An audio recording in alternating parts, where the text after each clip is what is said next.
Hello, hello, hello, hello, hello, everyone. How is it going? We are back live again after quite some time, and I was pretty lazy this entire week. A couple of things going on here and there, and I was damn lazy to actually come online.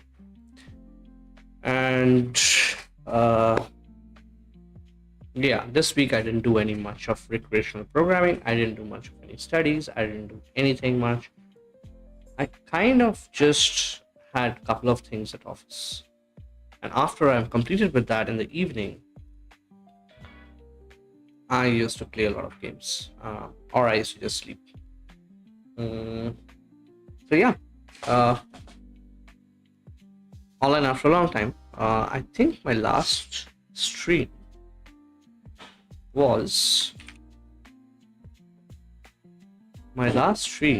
was 5 days ago, not a week. My bad, 5 days ago.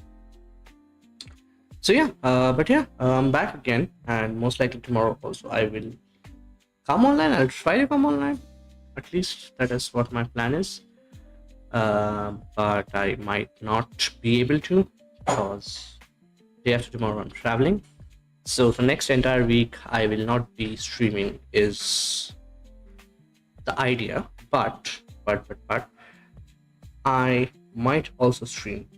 Not quite sure. So yeah, but then I have to stream from my laptop, which, like, I need my mouse, I need my keyboard to actually get something working. But yeah, I might just do some chill vibe coding, and when I say vibe coding, it's basically playing some music and doing DSA vibe. Okay, not really vibe coding. Vibe coding. People are thinking in that way, so it's not that kind of section. So I still have to see how we're gonna go ahead. Okay. But yeah, how's everybody doing? How's everybody's Friday going? Welcome to yet another Friday. How is Friday going? Say hello in the chat. Say hello. Say how your Friday is going, and then we can get started. So we'll just get started in 5 minutes, and I'll introduce the topic that we're gonna kind of explore today. I want to take 20 minutes break in between, most likely very soon. In about 30 minutes I'm going to take a break because I'm going to finish up my dinner, and then I'm going to restart. So I'm planning to stream a little bit late tonight because tomorrow I have no work, so I can still afford to get up a little late. So planning to do that as of today, as of like right now, that's what the plan is. I might just get lazy and stop the stream. Okay. But yeah, that's what the plan is. So tell me, everybody, how is it going? How is your Friday going? How is any plans for the weekend? Any good plans for the weekend? if you're asking me, I have no plans for the weekend. Just some work to be done, and day after tomorrow I'm traveling, and yeah, that's basically it. So I have to prepare for the travel. Let me quickly share some notifications that I'm live on Twitter, which I forgot.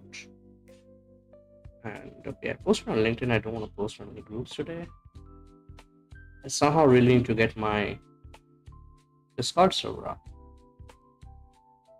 Cool. Okay. So we are, I think, okay. So let's give it a little bit more time. Oh wow, I don't have water also. Just give me 1 second. I have a bottle of water which I'm gonna bring. Just a second.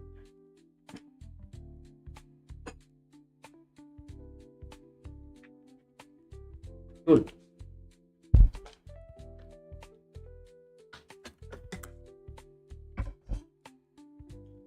Okay, so now that we're back live, I think we can get started. It's 9:10, and yeah. So what are we building today? What are we building today? We are going to try and explore the HTTP spec today, and try and build a web server. But HTTP web server, I'm gonna use Golang for this.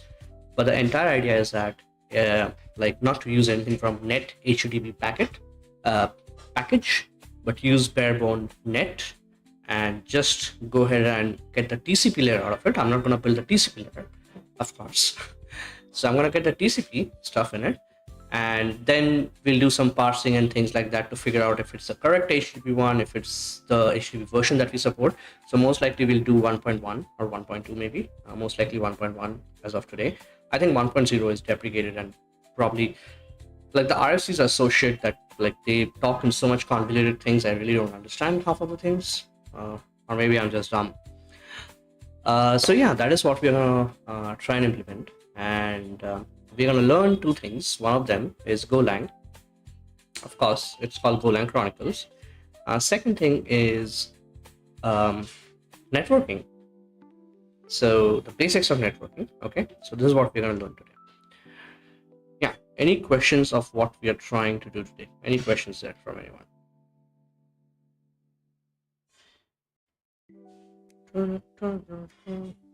I hope the music is not too loud, and yeah.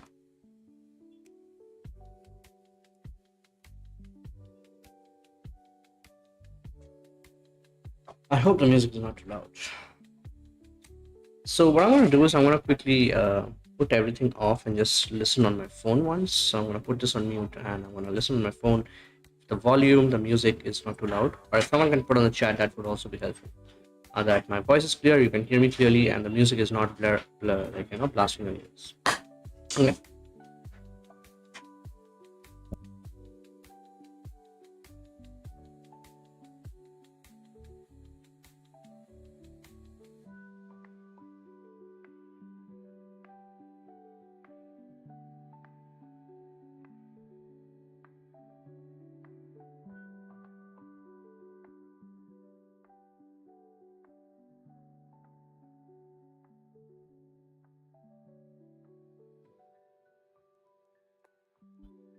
Cool. So I think the music was a bit too loud for people, because if you're on headphones, it might blast. So I have put it down a little bit. Hopefully now it's good. Hopefully now it's good. Okay. Cool. I think let's get started, because again, in 15-20 minutes, I might have to go for dinner, or maybe in half an hour, I might have to go for dinner. So I'll take a half an hour break there. But right now, what I'm planning to do right now is kind of do the pre-research. So I haven't done any research as of now, and I do this every stream. I think I'm gonna do research, blah blah blah, and all that, and then I just come and, like, everything goes to wire. But yeah, so let's switch to live mode. Let me quickly see my stuff. Okay, we can switch to live mode, and I hope so that you can see my screen. But in just a case, I'm gonna share my display one more time so that I don't make the mistake that I do every time. Today, I actually probably didn't do any mistake. Hopefully. I think you can see my screen. I think you can see, yeah, I was debugging my driver issues again, which is kind of every day. So let me quickly see this thing in here. That's just a second.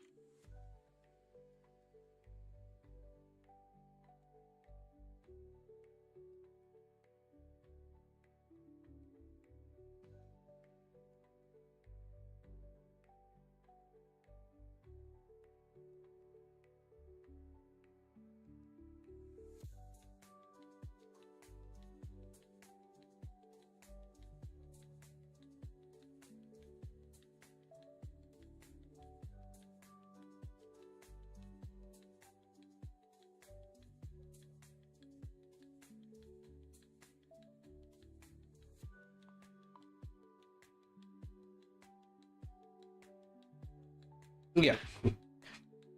So, this is what I told ChatGPT. Building an HTTP server today using only net.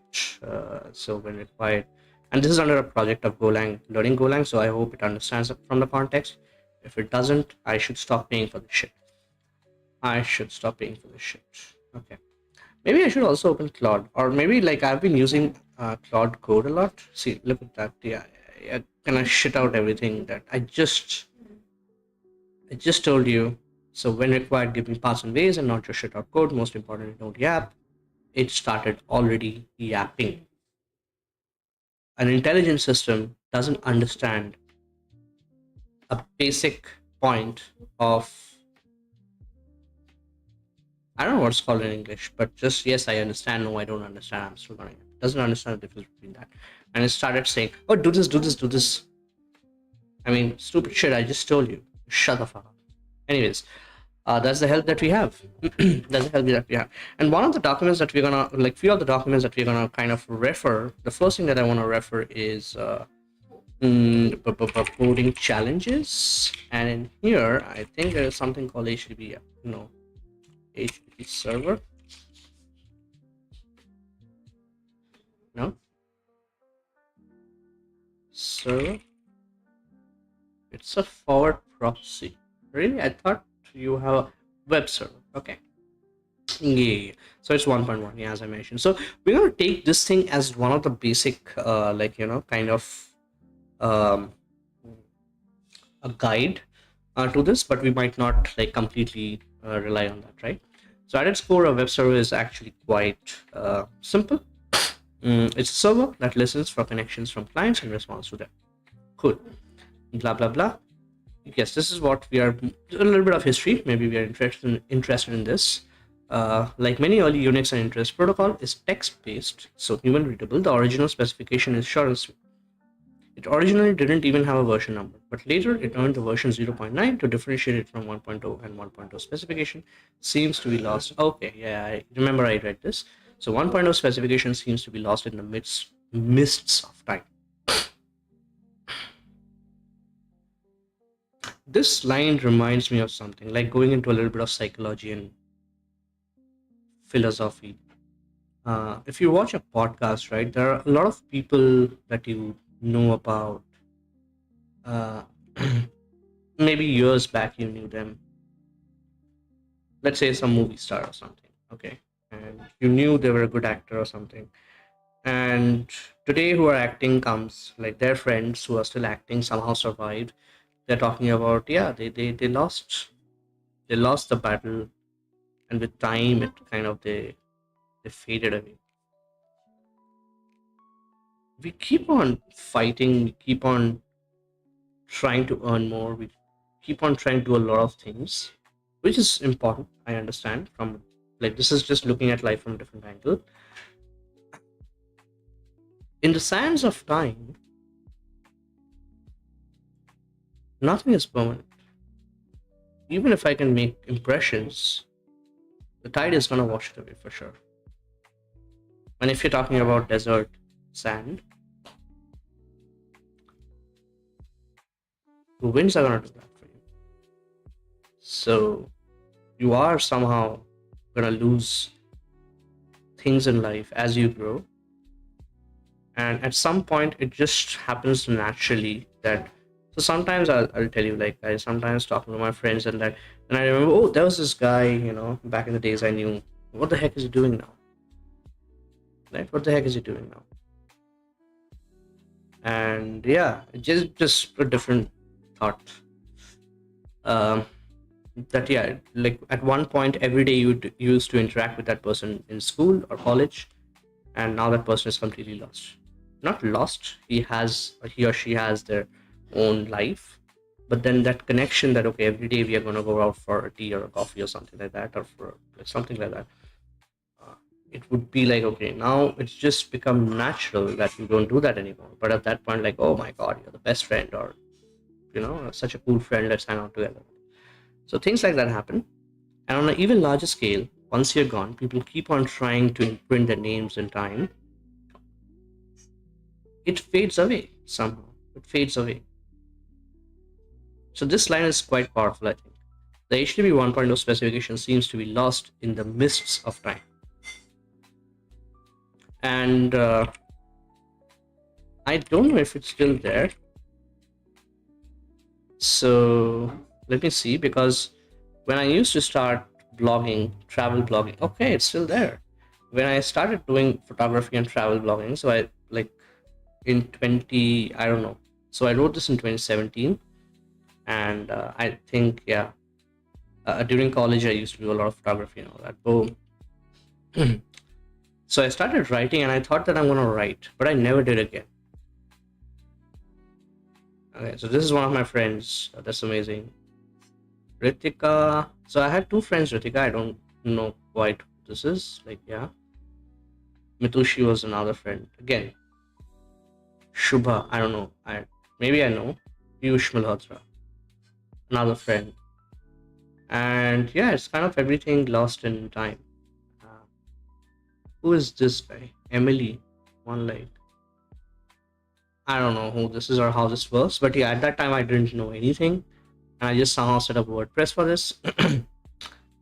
And I thought, oh, I got a domain, so they're gonna charge me money, but it's not. It's actually free.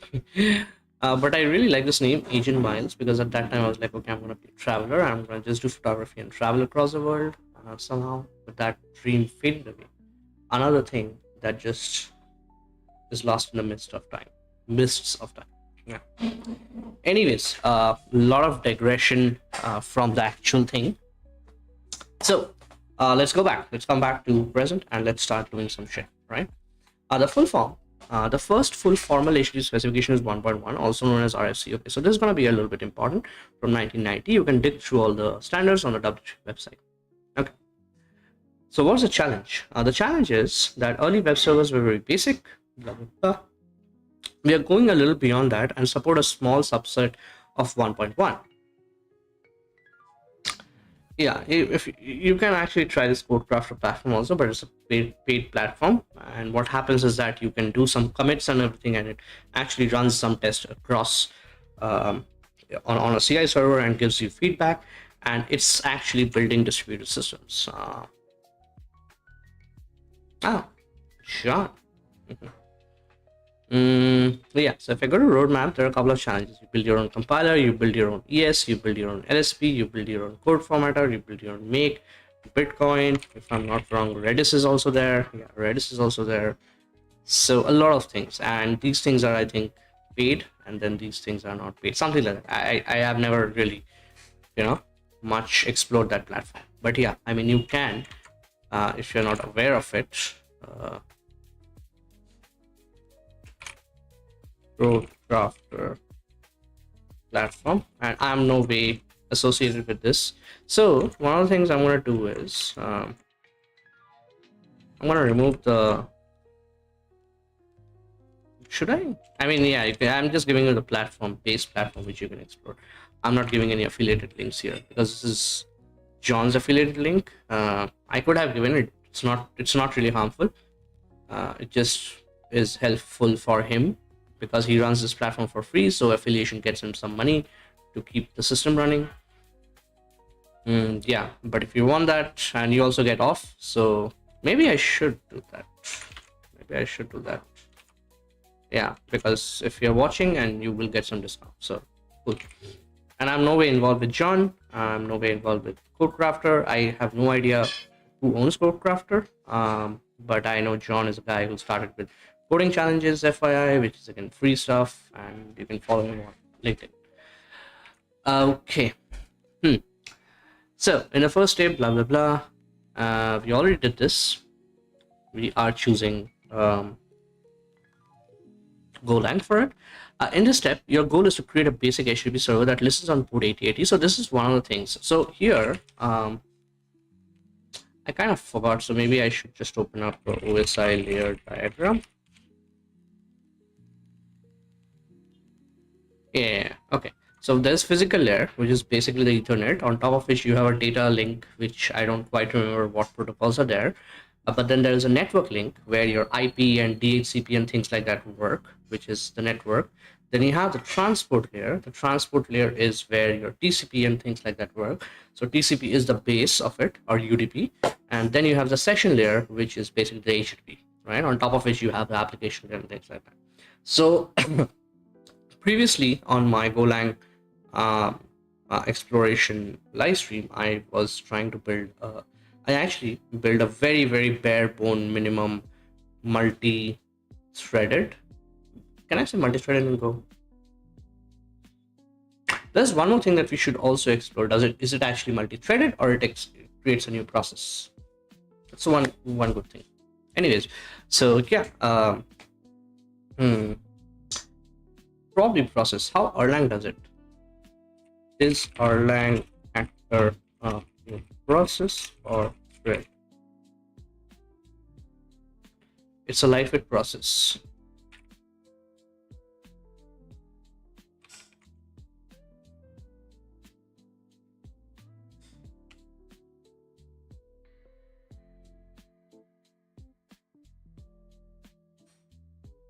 It's not an OS process, but it's a thread. Okay, I mean, it's not a traditional thread. We already know that it does green threads and stuff. So you can have 2 operating system threads, on top of which there are 10 virtual threads. So layer of abstraction. That's basically it. Right. HTTP. I think maybe this is the one that we should look for. Okay. So here, the physical layer is the Ethernet cable or fibers. Then you have data link. Like I said, I have no idea of these protocols: ARP, VLAN, STP. Network layer is IP, and then DHCP and things like that, if I'm not wrong. ICMP. So it just basically tells you how the packets are going to be. Then you have the transport layer, which is the TCP UDP. You have session, where you have RPC, JPEG. I mean, I just don't kind of like 5, 6, 7 kind of falls together in a single group, and I just calling it HTTP. But yeah, this is maybe one of the things which is quite interesting. If anybody wants to refer this. Cool. So today what we are doing is, today we are working on the, holy shit, it doesn't work in that way.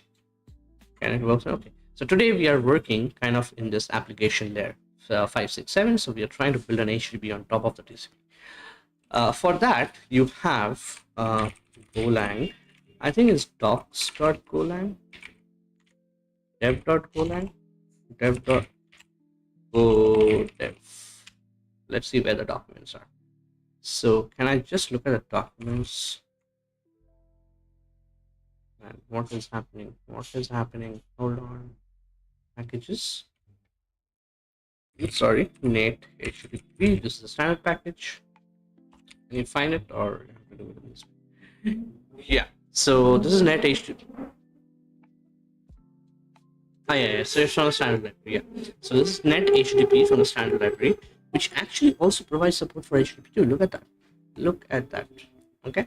So you can say HTTP GET, HTTP POST. This is again the client side call, and for the server side, there has to be something like mux and things like that.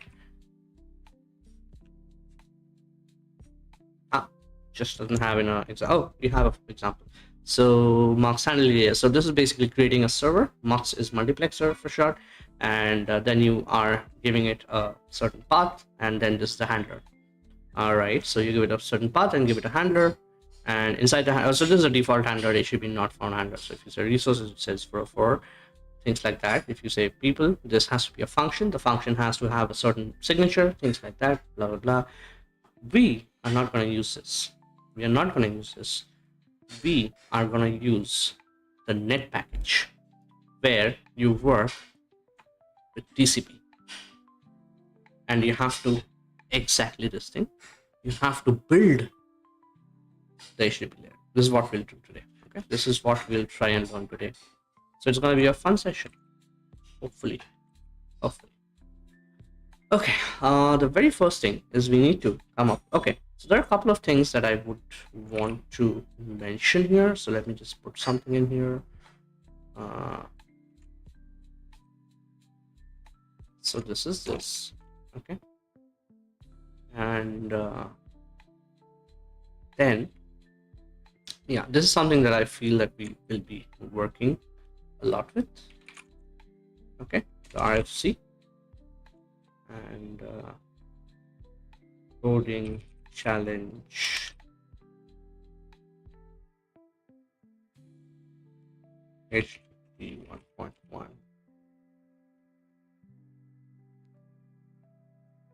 RFC.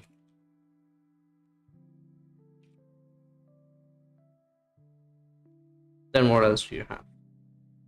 This is the same thing, as you can see, 2616 and HTTP standards on the W. So are they taking you to the same place? They are taking you to the same place. So I think this is fine.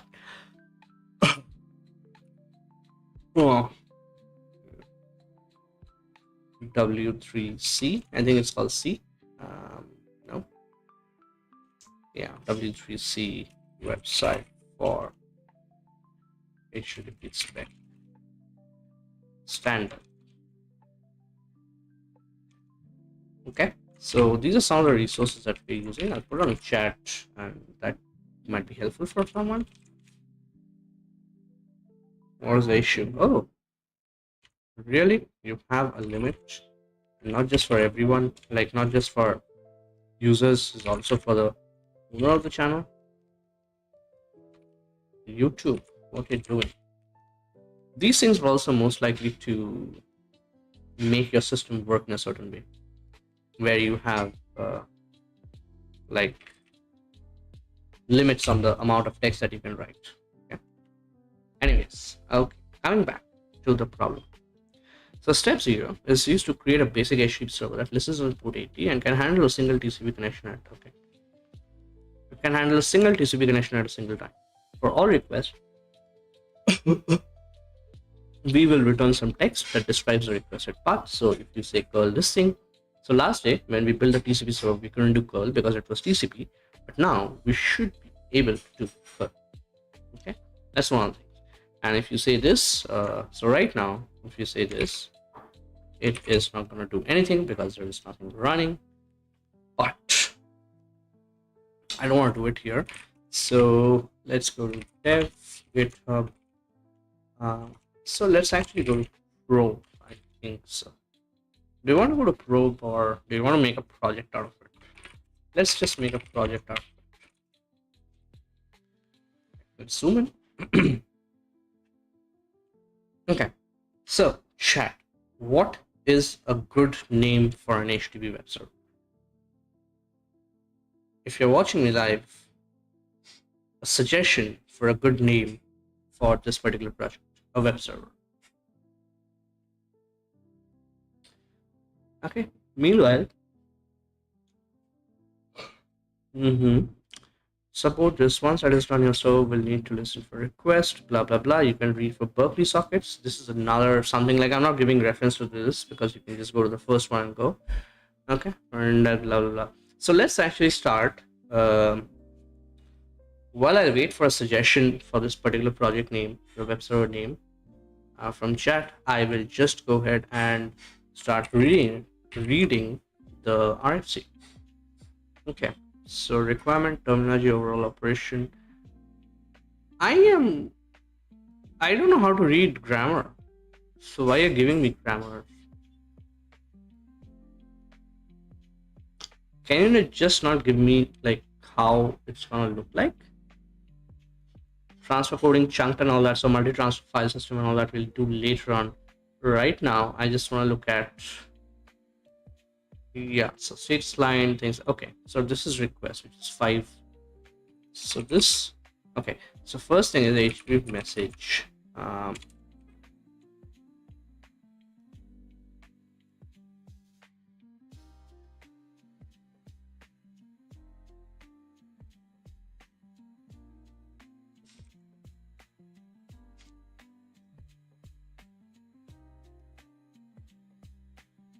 Okay, so consists of messages from client to server and response from server. Okay, so it's just a request response. The request section 5 and response messages use the generic message format of RFC822 for transferring entities, the payload of the message. Both types of message consist of a start line or a more header, blah blah blah. So a generic message is more like start line. Then you have message header CRLF. So it is like /r/n, what we call registered nurse. Then you have the message body. In the start line, you have a request line and a status line. I think the request line is for like HTTP 1.1, things like that. Server should ignore any empty lines received when a request line is expected. In other words, if the server is reading the protocol stream at the beginning of a message and receives a CLRF first, it should ignore the CLRF.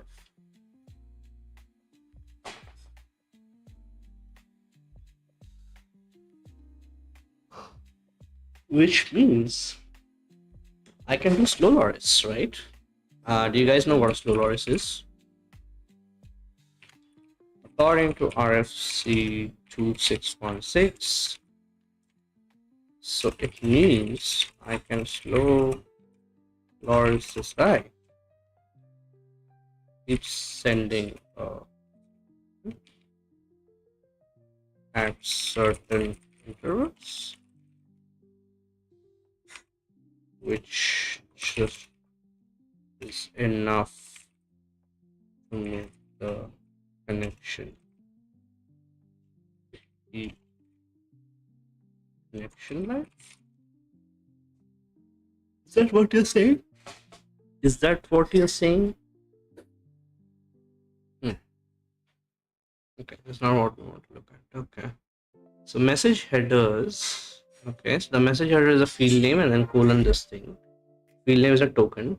So these are grammar stuff, which I honestly am a ooga booga software engineer to even understand what the shit BNF means. I think its full form is Baka Norris something something. Bacchus Naur form. Yeah. I mean, I'm interested. I would be really cool to learn this, but I don't know. So I'll try to act cool that not knowing this is cool. But honestly, you should be knowing these things if you're a software engineer, in my opinion. But I don't know. So yeah. And I'm not a software engineer. So good. So you have a message body which has blah blah blah encoded as per transfer encoding. So I think the transfer encoding can be chunked something. In which case you can have a multi-part form and things like that, if I'm not wrong. Okay, so message length, transfer length of a message, the length of blah blah blah. I want to look at how it works. Do you have a so this is what it's saying. So this is HTTP 1 message being transferred. The general header is cache control connection date. Pragma.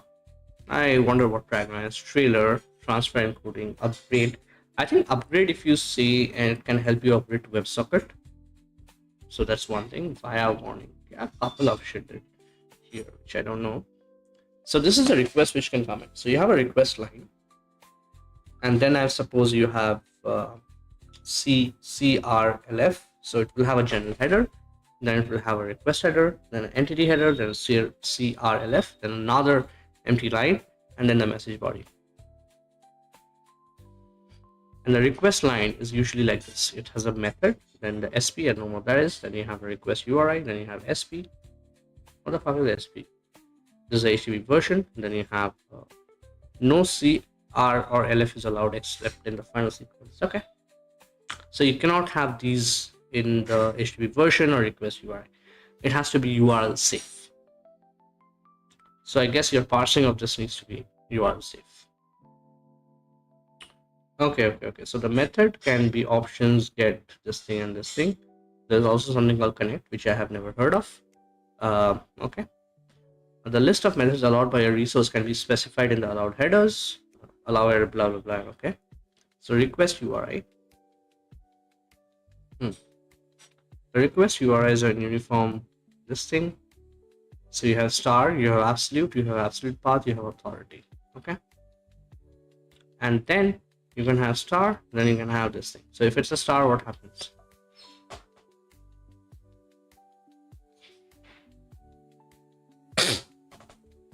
I'm not sure. Okay. The absolute URI form is required when the request is being made to proxy and all that. Okay.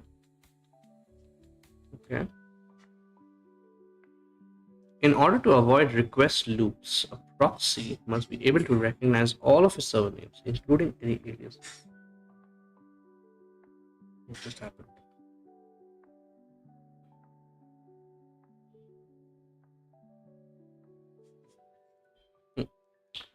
And numeric IP, as an example, it would be get, then this thing, then this thing.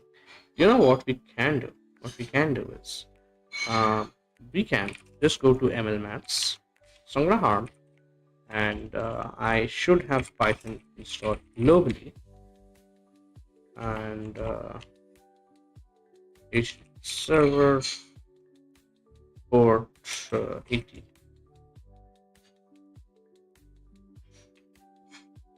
I think you have to do that.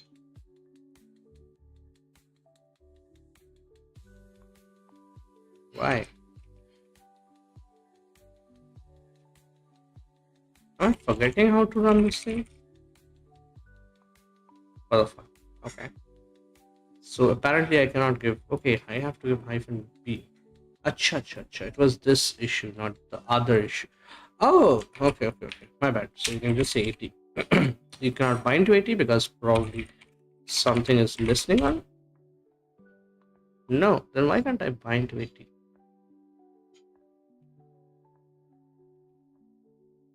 81?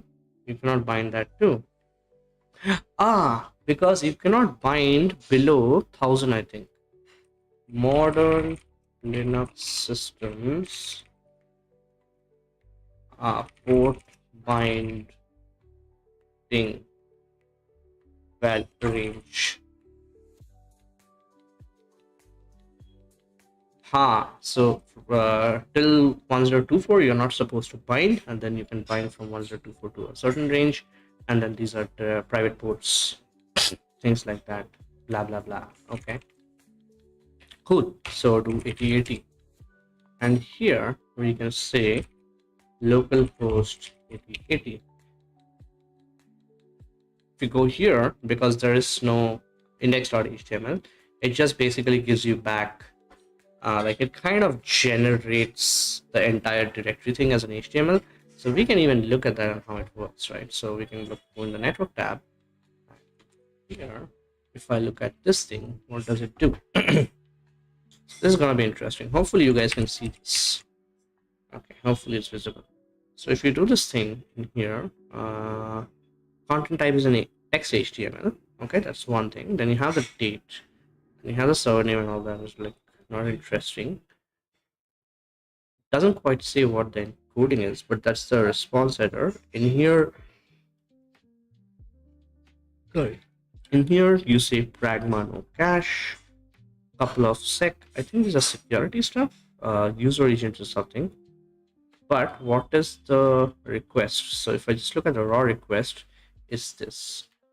So you say get path HTTP 1.1.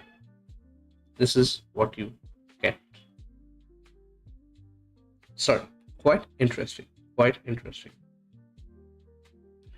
Now the question here is, what if I say start? From the browser, I suppose we cannot do start. Do I have HTTP installed? No. No, I don't have it installed. Okay. So because what this particular thing says here is that you can have the star. So what happens when it is a star? The four options for request URI depend on the nature of the request. The asterisk means the request does not apply to a particular resource but to the server itself, and is only allowed when the method does not necessarily apply to a resource. One example would be options. Okay. So if you're doing some course pre-fetch and or what is it called? Course options.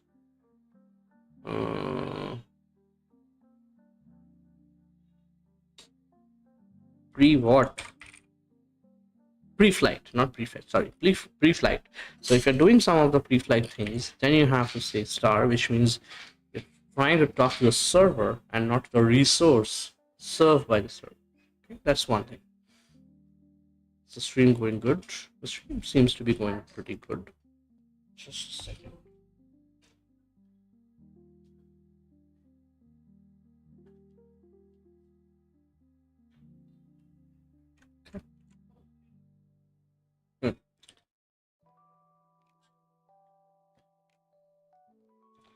allow transition to absolute URIs and request feature blah blah blah.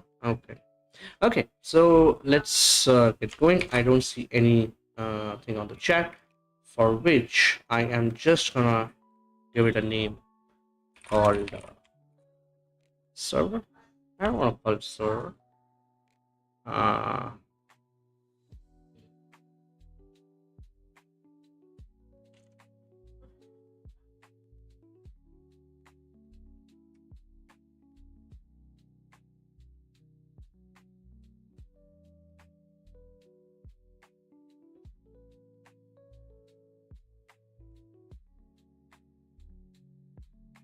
okay, so it's Golang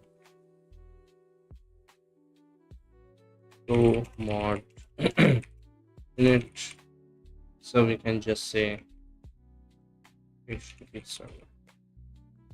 You can say that, I suppose. Okay, you can say that, and let's open it here.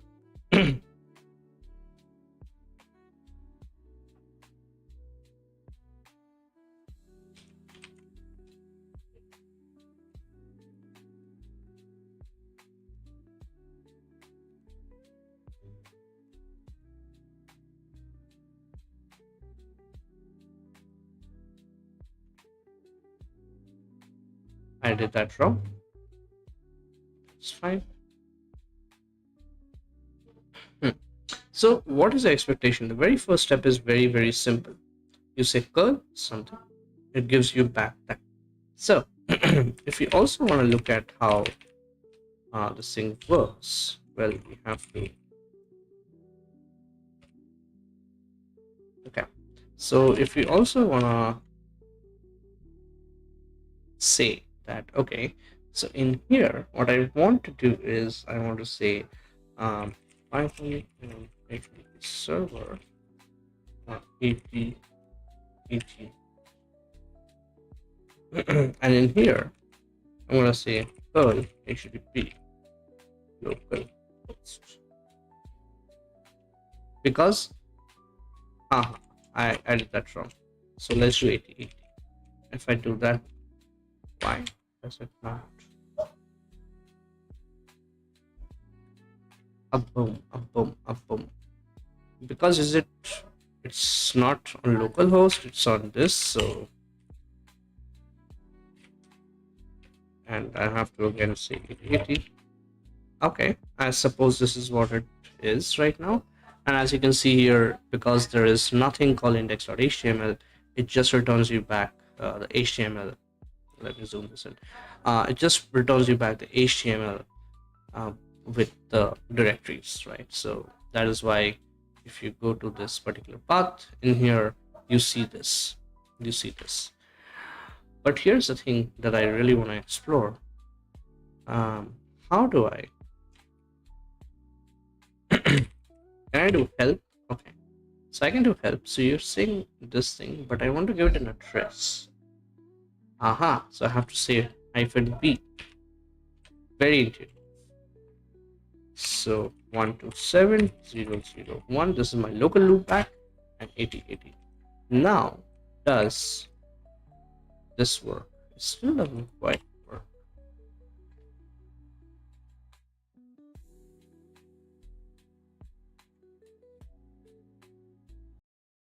Do I have to say localhost like this? Does that work? It works, and just simply bind it to whatever the fuck I just mentioned here. That's no, that's weird. 127.0.0. Now if I say 80.80, I know. I'm a dumb. Because by default, the port it's trying to connect because of its HTTP is 80 and not 8080. So it's me who's in the wrong, not this. Okay. And in here we can quickly see a request being sent. So okay, so it doesn't support this thing, but can I just do a verbose call? Okay, I can do a verbose call in here, and in here I can simply see that how it was sent. So get this thing, post user agent.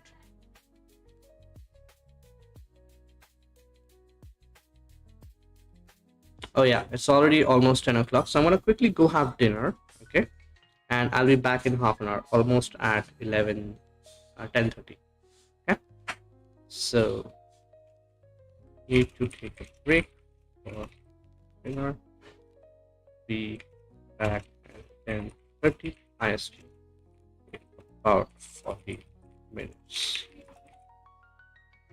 Got some music. I'm not gonna say enjoy some music. I'm gonna go have dinner. I'm not expecting you to sit here and enjoy music, right? But what I'm gonna do here is I'm gonna increase the volume a little bit.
Hello, hello, hello. We are back. We are back.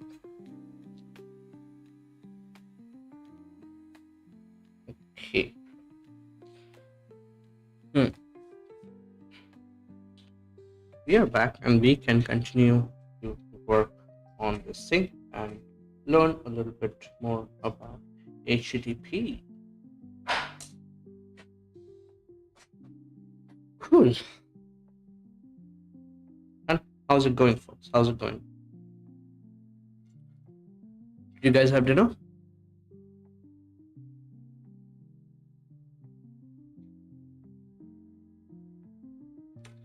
Okay, let's get started, I suppose. So let's resume from where we left. We were kind of exploring how Python HTTP server works, right? And yeah, so once you send a curl, once you send a curl, the requested send is this, which is get. Yeah, I don't know how to use properly tmux. Okay, sorry. So it says get, then this thing. So we have to parse this.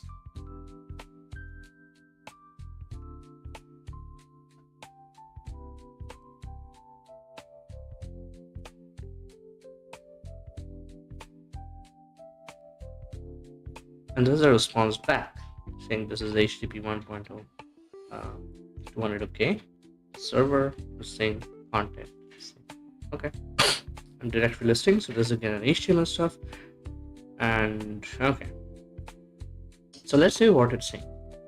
For this example, a server is running in local. A client might make the curl request below and get the simple text back saying 200. Okay. To support this, you need to create a socket. Blah blah blah. You can learn about socket blah blah blah. That. Once you receive the data from the client, you'll need to parse the data to extract the key elements. For this step, that is simply taking the first line of the client request, we should look something like this. So let's look into this, right? So let's look into this. Why did I close it? I don't know. So let's get going. Let's close. How do I close this? Close project. So we have this. Maybe I have to zoom. Okay, maybe 125% is okay to see stuff. Okay, I hope the music is low now and not blasting. Okay, I'm gonna put it a little bit more lower. Okay, cool.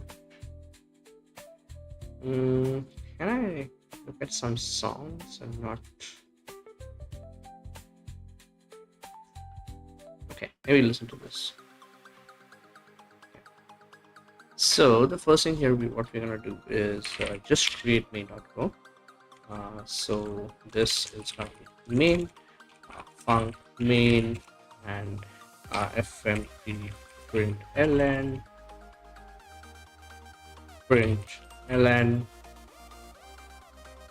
hello world. Okay, you can also do a makefile. Makefile. Okay, my cat is being a little crazy right now. So let's do this properly. So let's go to cmd, and then in here you can move this, refactor it, and we can call this server.go. I suppose you can call this server.go, right?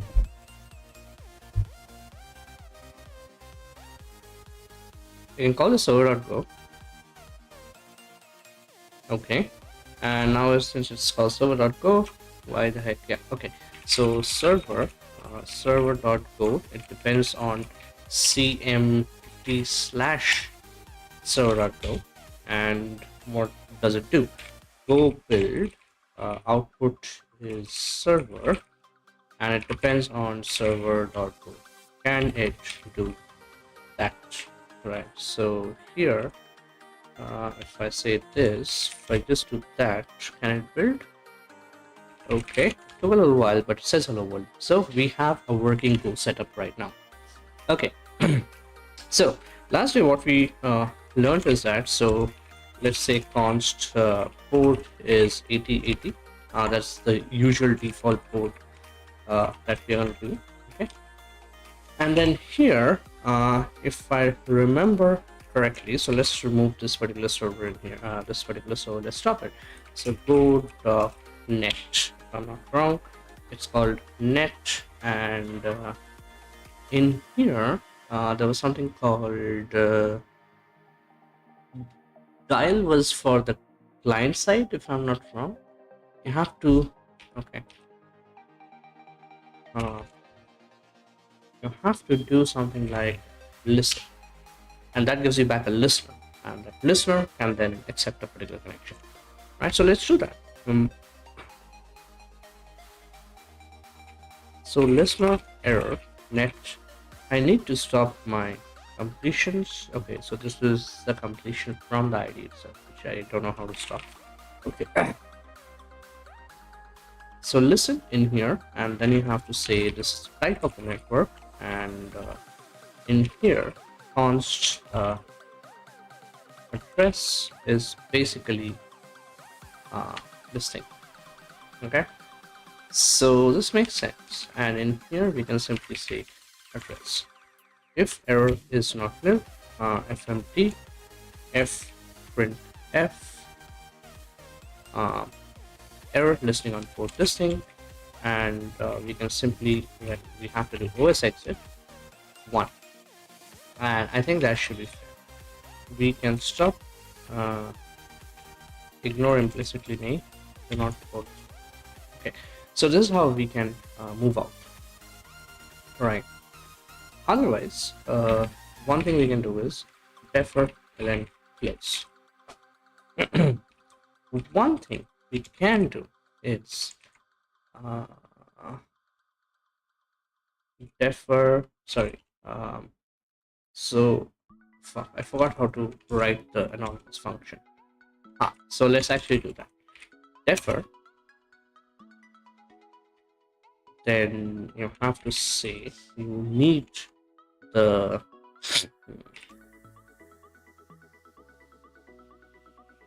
listener. So I think it's net. So net listener. So you have to do that, and then close. And before that, you can say fmt print ln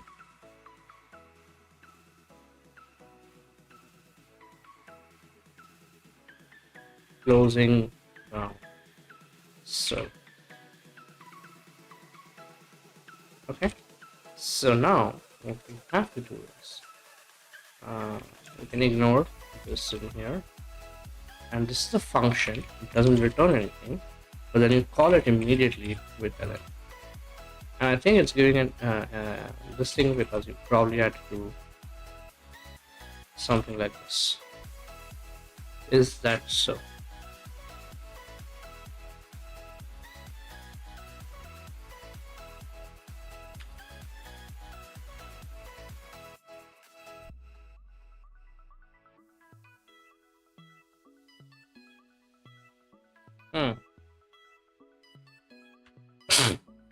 Why is it giving an issue? Do I have to write fn? Sorry, do I have to write fuck? Oh, I have to write fuck. So this is this, and this, and maybe I can capture it. Can I capture it? Okay, it apparently captures it, so I don't need to pass this, but I can kind of enclose it so that I can print something. Cool. That is pretty cool, I would say. So once we have this, let's actually accept a connection, right?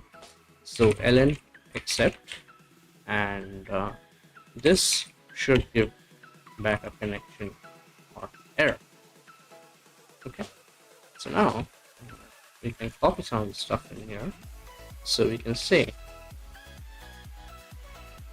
error accepting connection, s this thing, that's all, and we can close this right away, and the resources should automatically be closed. So defer func fmt closing connection close. And you just shut up. Okay, and then you immediately call this function.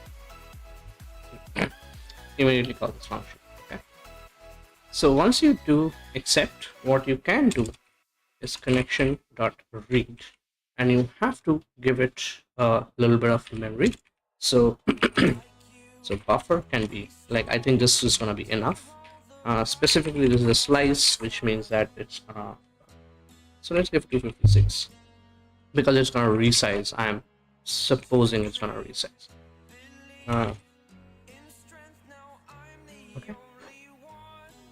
Okay, so it returns multiple things, I suppose. Assignment count mismatch, error. Okay, so you have an error, and here you can simply say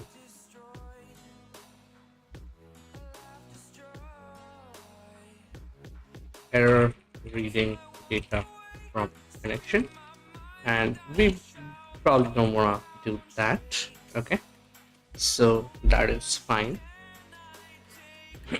And then, so here it can also be an end of file. If error equals io dot end of file,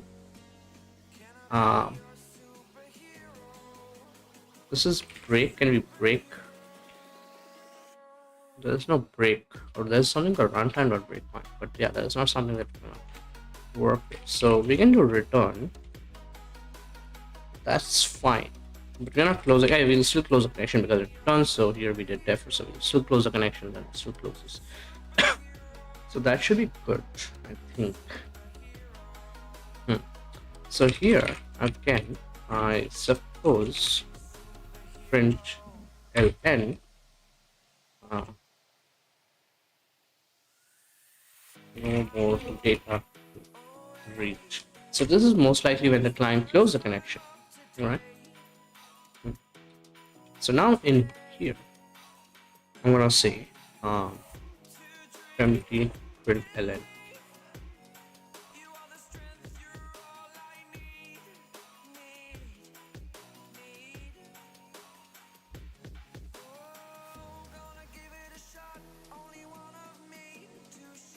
That's it.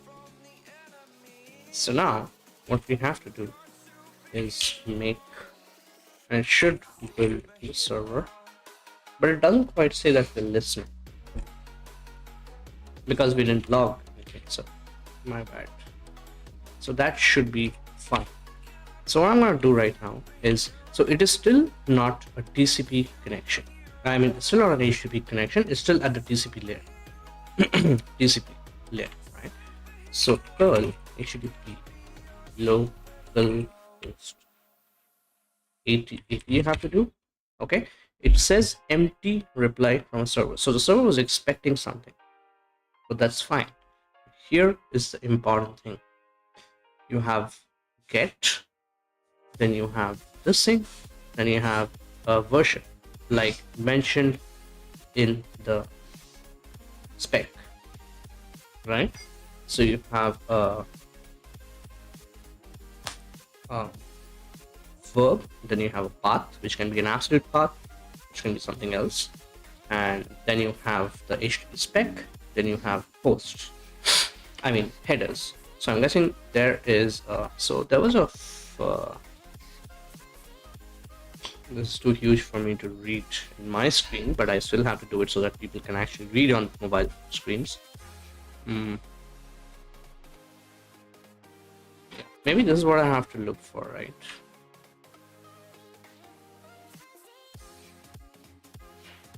Okay, so method name sp. What is sp? Method name space request URI space version registered nurse. So the first line is called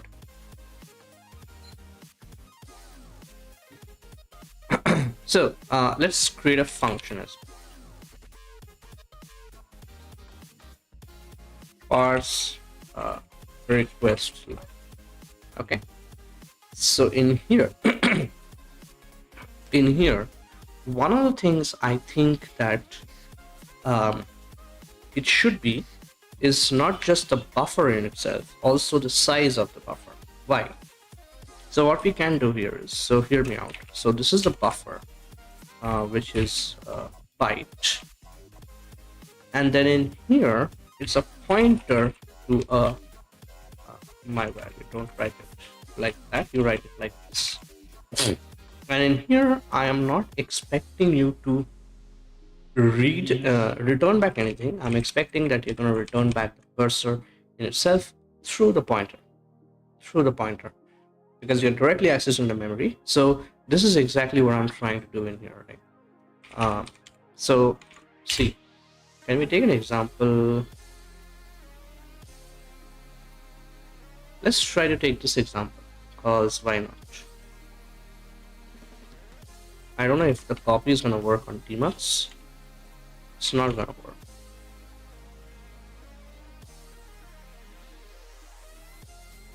And I really don't know how to use tmux.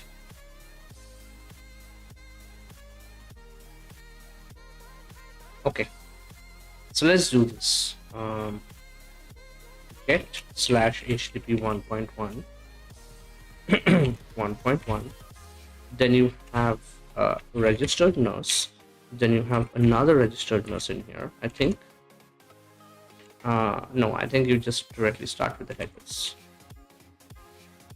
So header value registered nurse, and there can be a bunch of these things, all right? And then you have another registered nurse, then you can have the content, and then you have another registered nurse. I think that is what the spec is, right?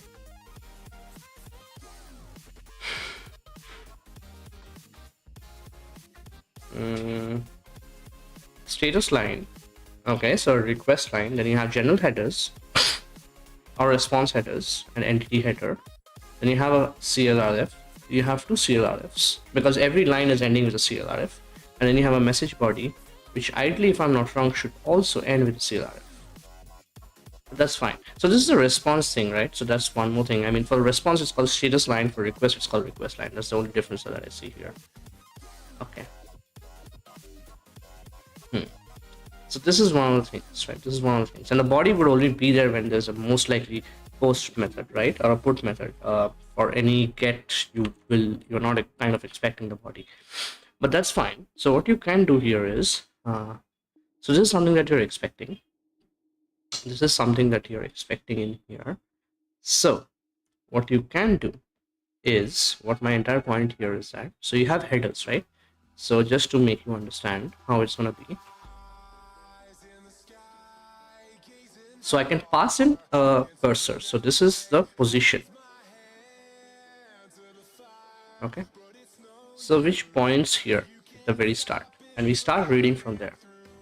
I do not want to resize the buffer because then, I mean, it's still slice. So slices are going to be views on top of an actual buffer. So if I understand this correctly, it's never going to be reallocating memory. But I mean, I feel we can go with this for now. Right? We can actually learn about how the slices work a little bit later. So one of the things we can do is, this is the cursor, and then I can just keep on shifting the cursor till I reach registered nurse, and I know that I have read the request line. The moment I read the request line, I'm going to move the cursor ahead, and then I'm going to return it. Like, I don't have to return anything. Because it's a pointer, the value would be directly changed here. So the next thing that I'm reading would be from here. This is the entire point of having a pointer to the cursor and not a direct integer. Okay, I hope that is that makes sense.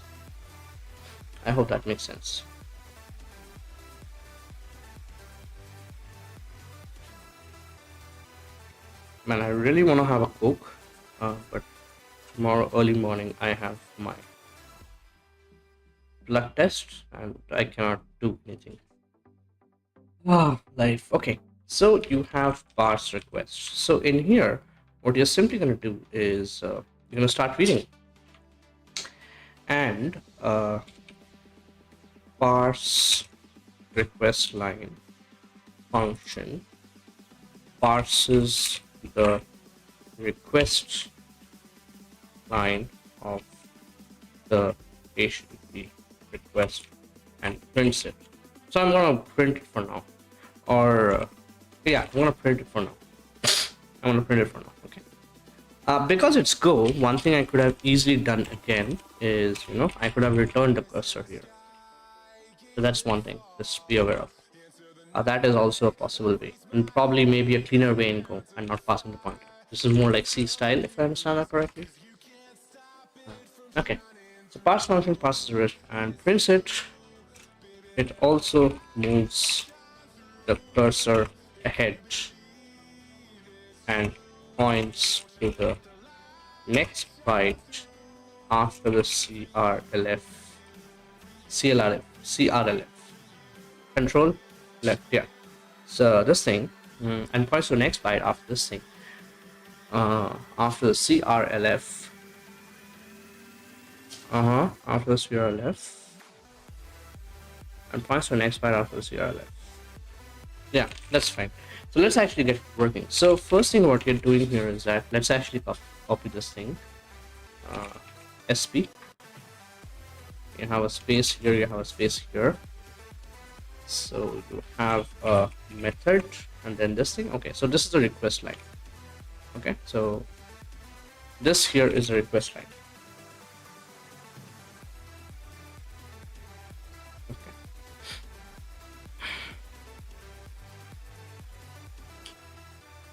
Okay. While, oh, you don't have while in this, right? So while cursor, so byte of a cursor, sorry, buffer at the cursor not equal to a space. And just to be cool, I don't know, that's why I'm gonna do this, but just to be cool, where exactly are you? Oh, because I am in Emacs mode. Oh my god, I'm a noob. X of 32. 32 is space, right? So ordinal of space is 20. So we're gonna do that. We're gonna do this. We're gonna say it's this. Looks good. And here you have to dereference this guy or plus. So you say, is this? Well, you don't have to do that. You simply keep on accumulating stuff, right? And in here, start can simply be cursor. Okay, start can simply be cursor.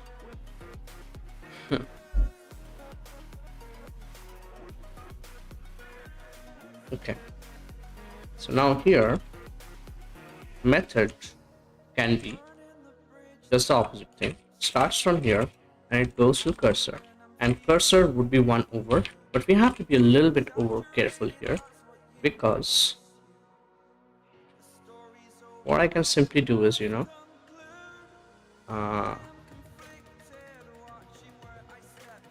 so here I can simply say that cursor has to be less than it and this thing. Okay, so that I don't go out of index. Yeah. Okay, so now fmt println method. So method is this, and that's pretty much it. So here we have to start parsing this particular line. So parse request line, pass in the buffer, pass in n, and you have to pass in the cursor. So cursor is 0, and in here you can pass it the address of the cursor. That's all. Let's see if we did that correct. Server exit curl http localhost 80.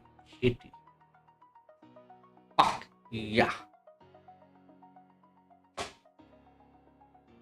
Fuck yeah. We got a little bit closer. So you're becoming a little bit better software engineer, learning this shit. Okay? I think so. One thing here is fmt print ln So let's do this. Request line. Can you complete that? No, you cannot. No. Sometimes it completes good, sometimes it's just a piece of shit. Okay. So we are gonna do those things. We don't need those stuff. And therefore, but instead what we're gonna do here is that fmt print ln listening on address. Okay, and I don't want to do this. I want to say this. We are a low-level program. We don't do concatenation of strings, right? We are a low-level program.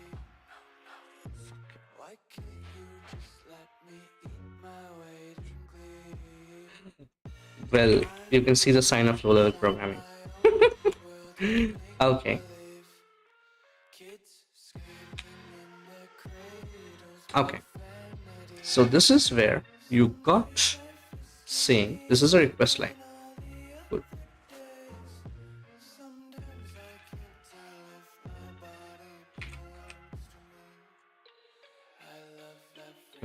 Okay.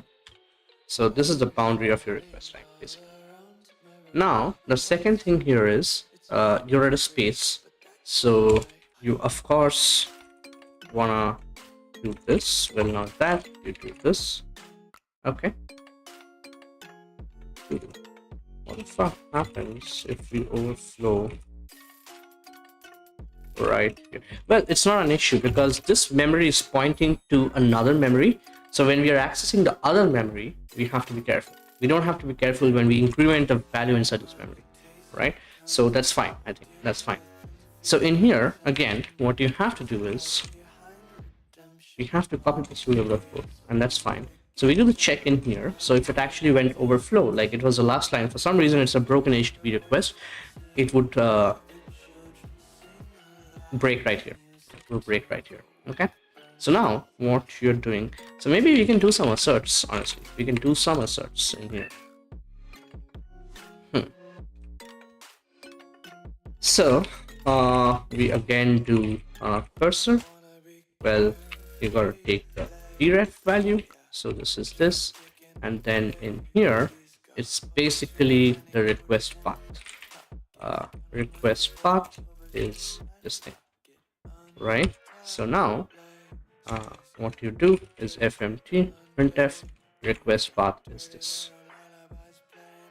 Okay, so we have that. Then we have to again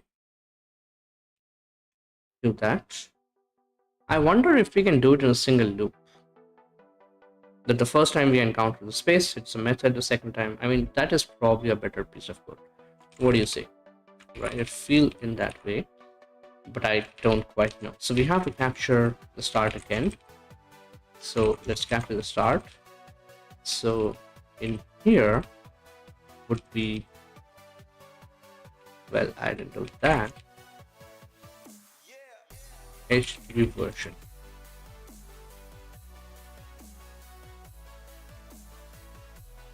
Can you complete?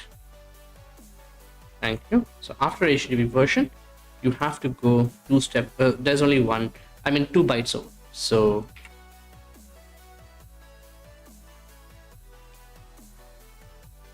first skip registered nodes. And this now should be starting. Why do I have this crap in here? Thank you. Thank you. So it should go over to here. Okay, so okay, and now make server. What I quickly want to do is uh,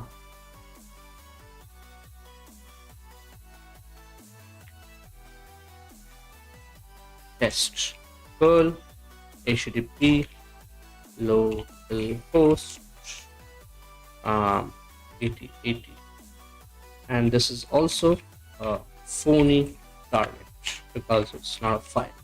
And you say it like this: make test. Okay, what you're talking about. Also, this thing needs to go here so that when I run just make it runs server. What you're saying that it's wrong. Do I have to do it like this? Make test, make file error. What is the error? Make file. Is it some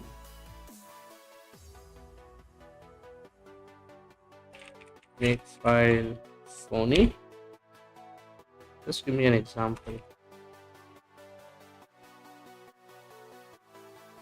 Okay, so I was right. This piece of shit is trying to saying made file 7, so which is line number 7. I cannot have a new line. No, I can. Okay, anyways, I mean it's still trying to run that, so I'm going to do that. Make test. Okay, so now it says host. Why does it say host? Wait, what? Because the request is host and it picked up host. I did something really stupid. I don't know what. So after HTTP version, I'm just skipping this. That's all. Where you're printing what? Where is this host coming from? Sorry. I think the host is coming like as a line itself. Right? Because like this right here, yeah, I feel that's the thing.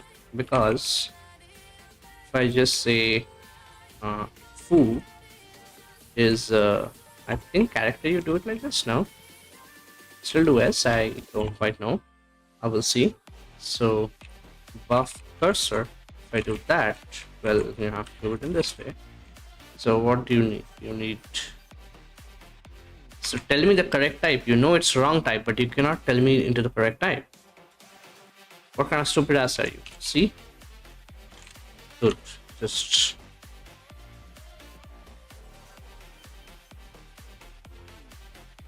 okay. So if I say this, look at that. Came up with a weird thing though. It just came up with O.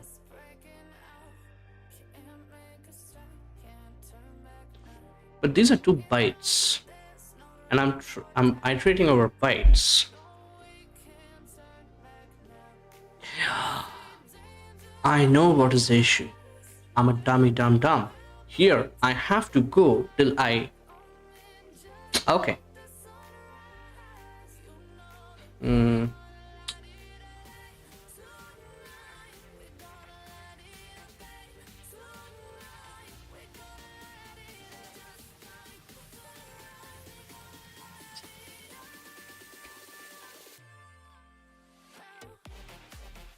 Is it 10 or is it?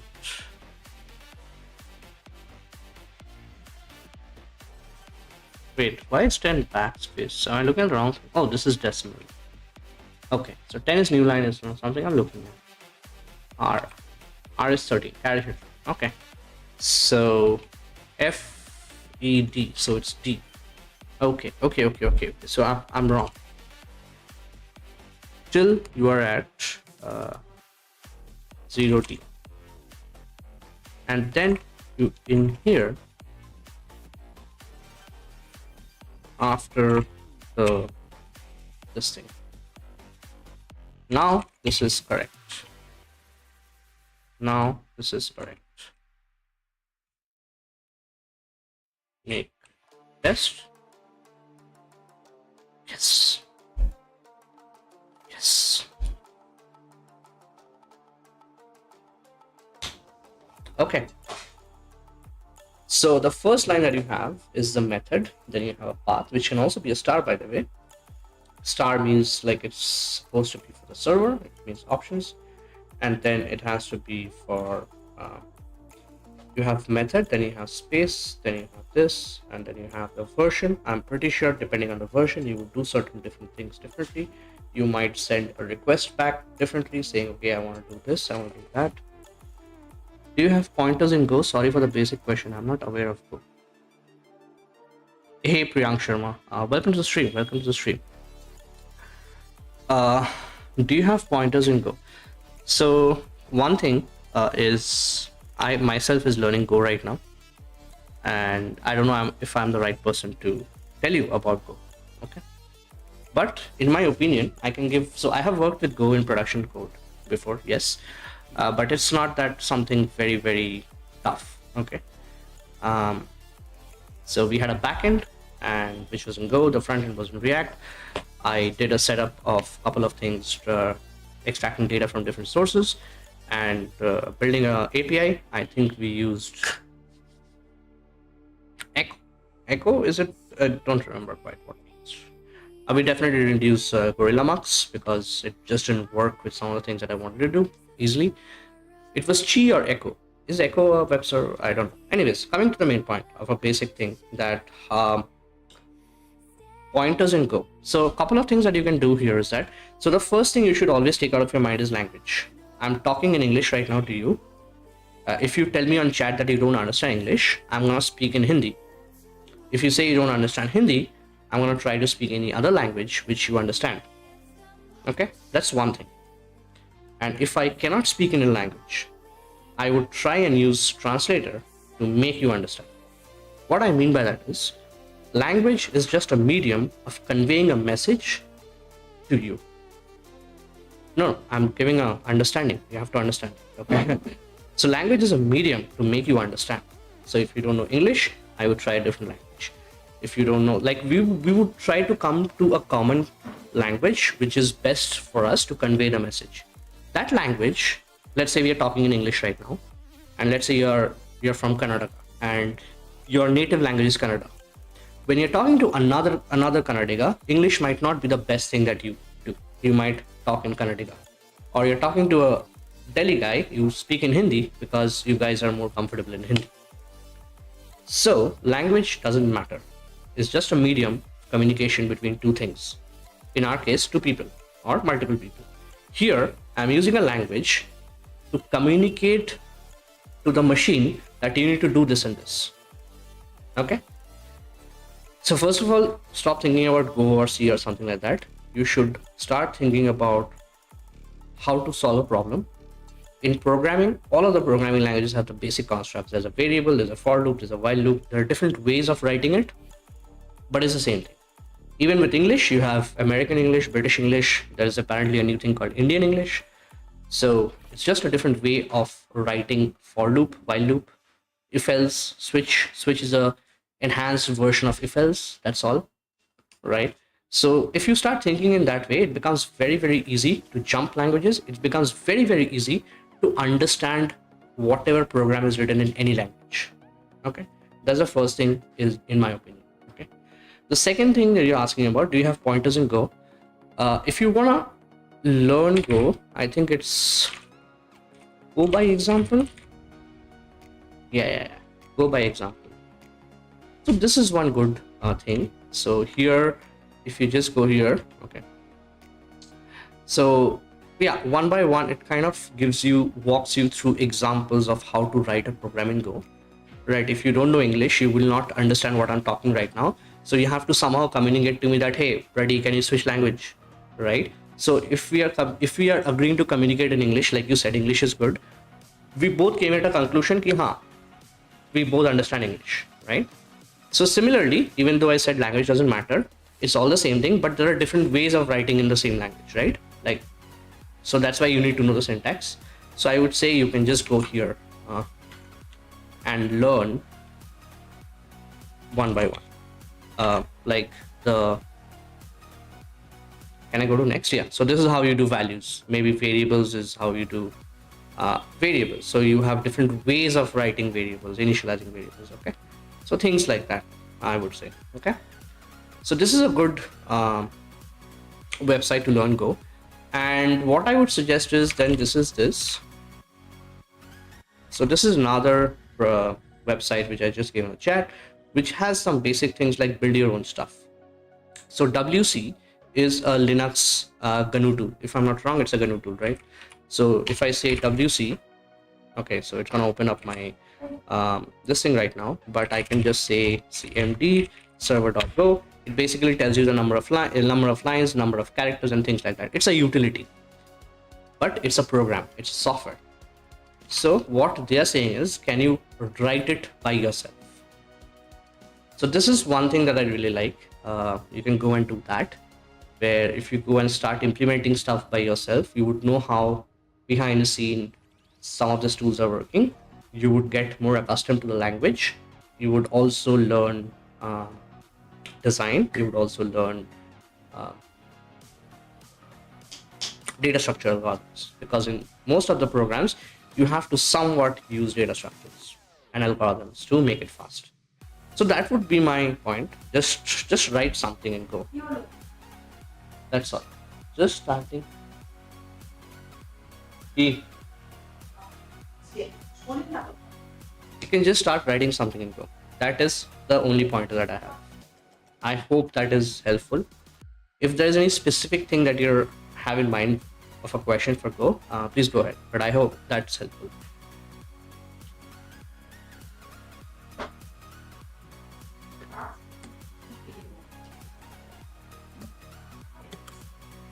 One of the things I'm going to show you right here is in Go, let's say, can I assume that are you a programmer, are you a software engineer? That's the first question. If you're still on chat, Priyank Sharma, if you're still on chat, are you a software engineer? And if you are, which language you're working in right now? Or which language you know?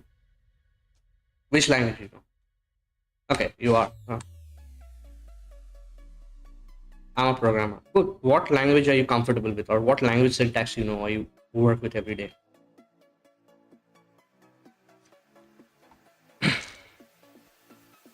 I work with Java. Okay, so let's say I ask you to write a function which accepts two integers and returns a sum. So I'm a primary Java developer for the last 10 years now. Public static void sum. Well, it's not void. I'm a dumb as usual. Int a, int b, return a plus b. That's your basic way of writing with Java. Now let's see why I said that programming language doesn't matter, right? Func is the way to define a function in Go. My cat is trying to get some attention. Okay, so func sum a int, because designer of this language thought, like how you write code and you say that, okay, this is the correct way of writing. A teammate of yours might be saying, no, this is the correct way. And then you guys come to a conclusion that, like, for the project, you're going to do a certain guideline. The developer of Go said, this is the correct way of writing it. The type should come second. That's basically it. Okay. And it returns an int. Return a plus b. That's your Go. Function sum a b, return a plus b. That is pure JavaScript without any types. It's just a different way of writing things. That's all. Nothing else. You want to write some Rust? I have no idea about Rust, but I think you write it like this. A I32. So if you have worked with Java, you know that integer is 32 bytes, 32 bits, right? So explicitly you say I32. So a lot of system programming languages do not use the word int. They use the word I32 or int32. The I32. It's something like this. Just don't quote me on the syntax, but yeah, I hope so that you get what I'm trying to say. And I think you have to give a semicolon in Rust. And Rust came up with one thing and said that, hey, there is only one line and you're returning a plus b. You don't have to give a semicolon and you can just write like this. If it's the last line, it means that it's a return. Something like this is there. So it's just different ways of writing an essay. Thinking in that way, the message that it conveys is the same. Everything does a sum. It accepts two numbers and does a sum. Your CPU machine doesn't care about what the heck you're writing in. So think in that perspective, and that is how you get out of the language construct. And to understand the language construct, because you need to write something like go by example is good. You go over the basics of how to write it, and then just you build something. Just some random crap. It doesn't really matter. Just build some random crap, which you're not going to use. No one is going to use. Doesn't really matter, but you learn something. So that is what my point would be. I hope that's helpful and I answered your question. Hope so.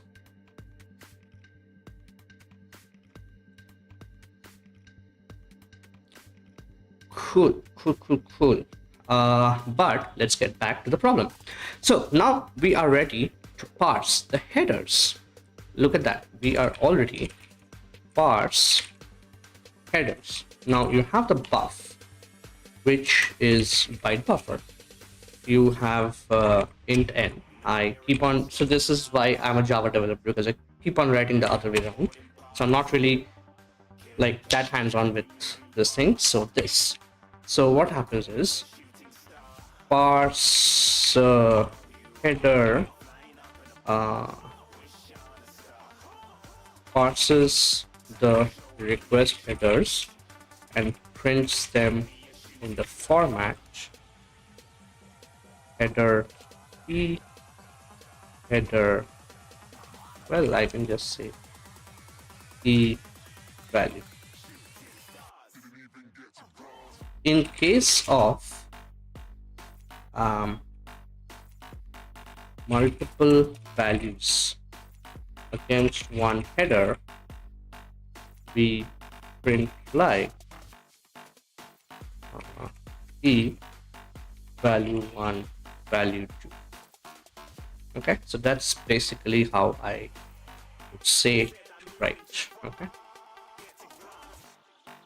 why is this wrong? Byte is not a generic type. Because they also said it has to go in this way. Cool, isn't it? Cool. So now, okay, so one of the things that we can assert in here is that the cursor is here, and we can kind of so let's first do this headers.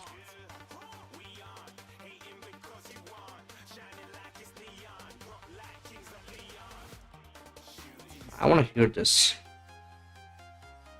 and I'm going to increase the volume from myself so that I don't blast anybody else's ears. Okay.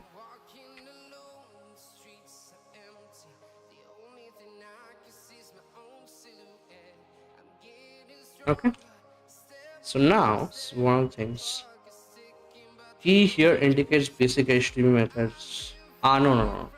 Okay, so usually how HTTP works is, so if you see the chat above, I've already given the RFC. So you have a request line. So you have a request line, and then you have a couple of headers, and then you have CRLF is basically a /r/n, and then you have the message body.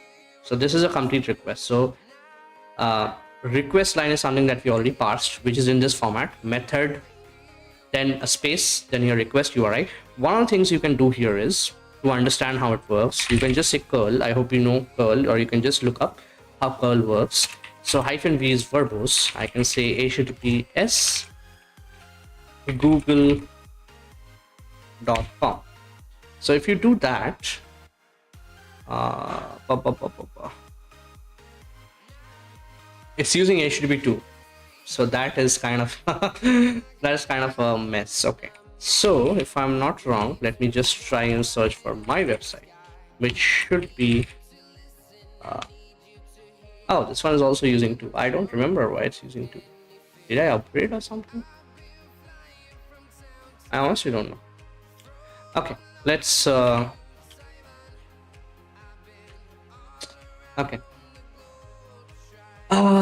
How do you do that? Okay, so let's quickly say that this thing is not there. Okay,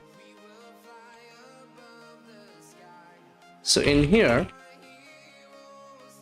so let's say HTTP localhost tonight. So 8080. This is what my server is running on. You can see here on the chat on the pane below saying listing on 8080. So I can just say this. So now curl says this is a request, what I'm highlighting right now. So you see the first line is get, then slash, then HTTP 1.1. So this is just a request line because it's request, so it's a request line. So I am just trying to parse everything in the request line. Okay, the next line is headers. So I'm trying to parse all the headers. In a HTTP request, you would have headers. I'm trying to parse all the request headers. Okay, and yeah, that is what we are working on right now. So key values, just headers and values. That's all.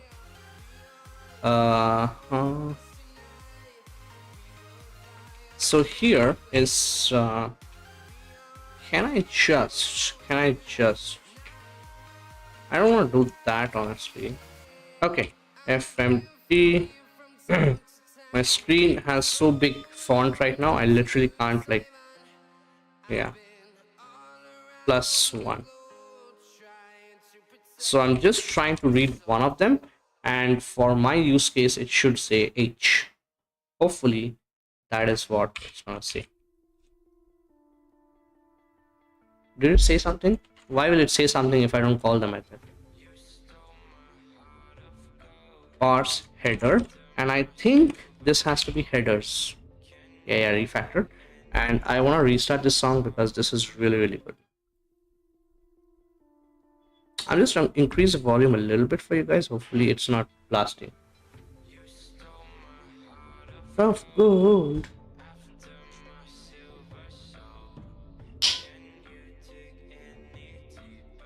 No.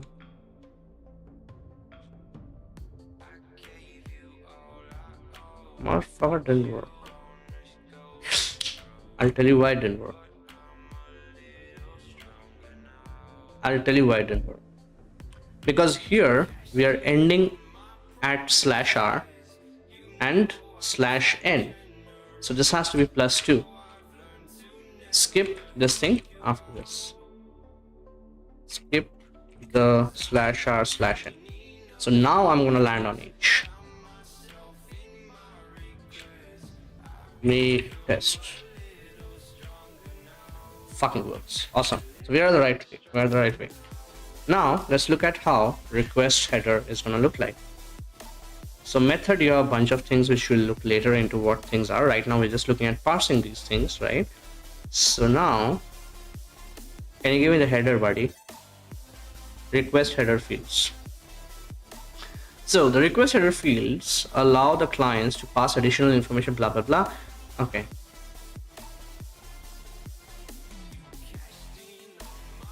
So these are some of the example headers, I think, right? Yeah. Request header fields can be extended reliably in combination with a change in the protocol version. However, you're not telling me exactly how this is going to be. So let's look at the code here and see. So it's always going to be host, then colon, then a space, and then the value. What if it doesn't have a space and a value? Maybe we can just take everything and just trim it down. I think that's a better idea.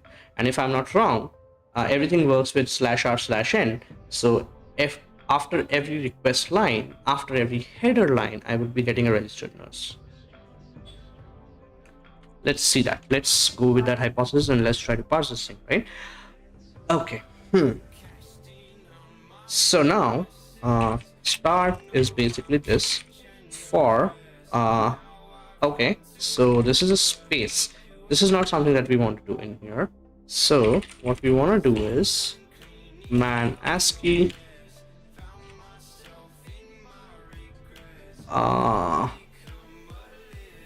okay, so this is what, so hex is where, so I think it's 3A. Okay, this looks cool. What do you say? Okay. So cursor plus plus. So here you would say, in fact, you know what, let's do this.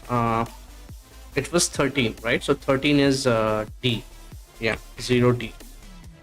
So this is the header line, the first line. Sorry, this is the first line, right? So here we have to be a little bit careful. I think here we have to be a little bit more careful. We just cannot do it in this way because sorry, because you can sorry, you can start like this, but yeah, so you can read a line which ends with CLRF, and then you can go to the next line, and then you can just split that particular line with this thing and then say okay, like trim and all that. But one of the things I do want to do in here is that can I do it in a continuous loop till I find 2 consecutive CLRF. How can I do that? That's the question, right?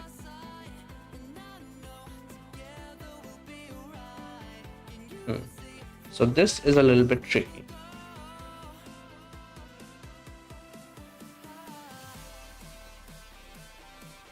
How can we do that?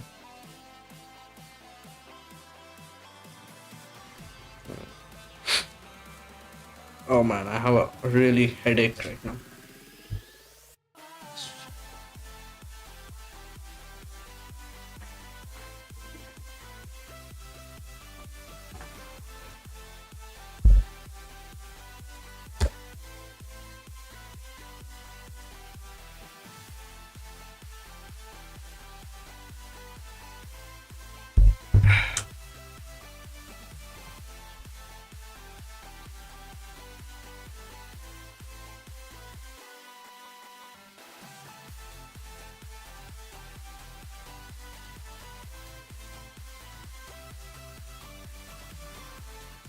So definitely our parsing is not that efficient.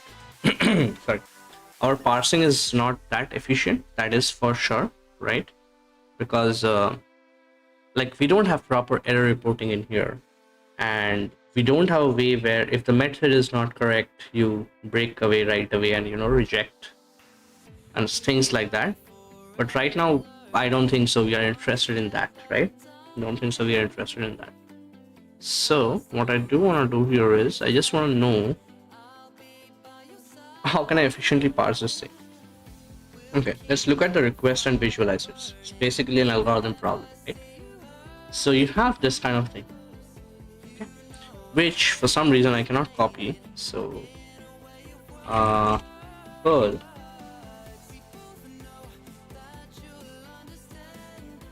declared and not used. What you're talking about? Achha, yeah.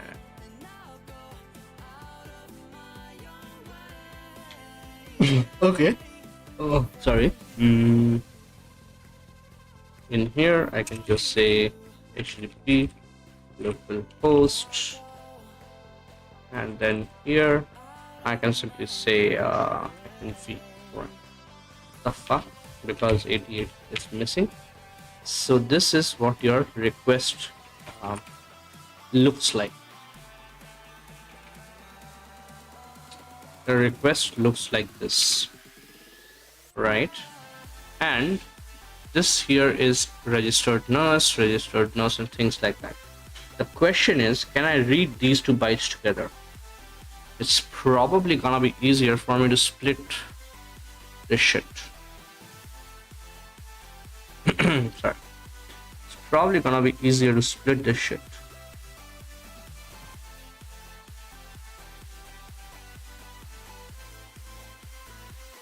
One other thing that I can do is I can read 4 bytes together. If it's registered nurse. I am at the end of the block, and I can chop off everything from this to this. What do you say? I think that's a good idea. So I'm gonna read 4 bytes at the same time. It's gonna be CLRF. If it's CLRF, I'm gonna chop off the block. Then I'm gonna parse that shit. And that becomes quite easier for me to handle, because then even if I am doing something very stupid like converting it into string and then slicing, I can simply say slice by CLRF, and it's gonna split in lines, like split by CLRF, and it's gonna basically split according to that. All right, so that's something that I think is interesting. So let's do that. Get header block. As a matter of fact, I know that start is cursor in here, right? So if cursor, this thing plus 4 is greater than or equal to n. Sorry. If this is this, fmt println end of file, I'm just gonna say I'm gonna return. So this I feel is supposed to be an error, because like you don't have some I'm gonna put down the music a little bit. I hope it's not blasting. I'm always afraid that it should be blasting on your ears. Did I just stop the music? Okay. Let's look at some calming music.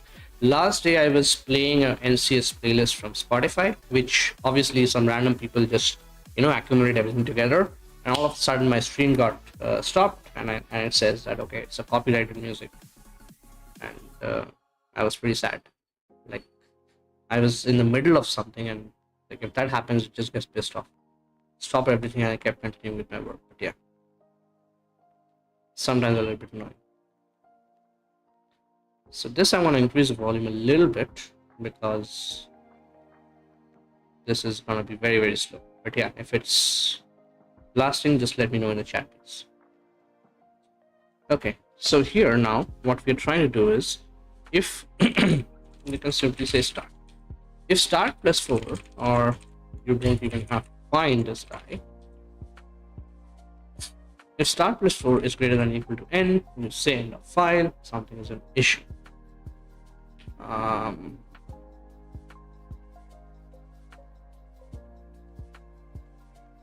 You know what we can do? Like I want to print it here also and here also. What we can do is defer. Can I just do defer on an FMT? Holy shit. Can I do that? Can I do that? I mean, why not? I was thinking to wrap it in a function, but I don't think you also have to wrap it in a function. You can just do that. Correct? If I get it right. Make test. You can do that. Look at that. It's pretty cool, right? Okay. So now in here, what you do is, so you capture the start. Then you keep going forward for puff of cursor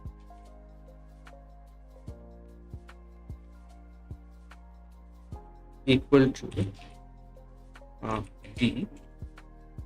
So d is 13, and this is 10, so it has to be a. And this is plus 1, this is plus 2 is equal to a, and plus 3. Well, this is wrong, right? That has to be plus 3. Yeah, is this has to be d, this has to be a. So if this entire thing is not cursor plus plus dereferences type. So what you're saying is, as long as you don't reach the end, 0 days 13, 13, 10, 13, 10, you do that, but you also need to do this kind of shit so that you don't break your system. Right? I think that's right. Okay. Can I split it in 2 lines? Does Go allow that? No. Go is a fucking idiot. Sorry. Okay. So you do that. So you're at a point in here.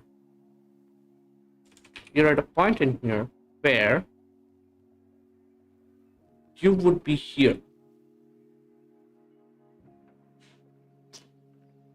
Because yeah, you would be at cursor when you break off. You would not want to go ahead anymore.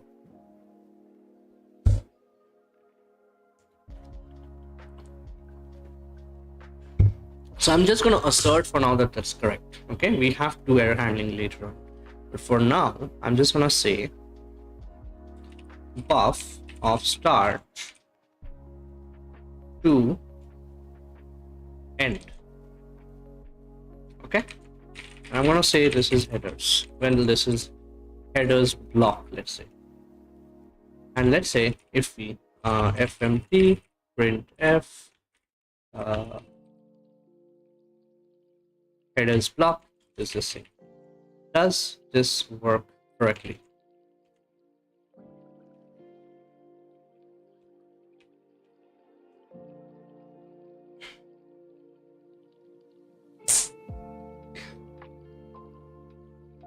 Fuck yeah.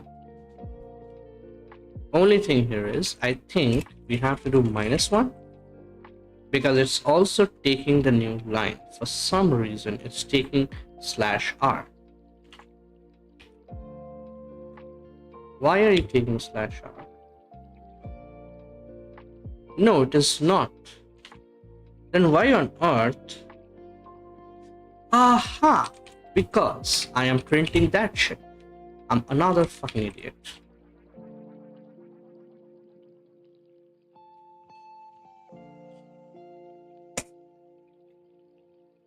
Fuck yeah, that logic works. Now the only question here is, how can I malform a wrong request and send it to test? That I think is a even better question than doing this and being happy about this. Okay, but first this. So we have the host, we have the local host, we have the user agent, we have accept. The question here is now, how do I, like, what do we do? What do we do? Right? What do we do? That is a good question. That is a good question.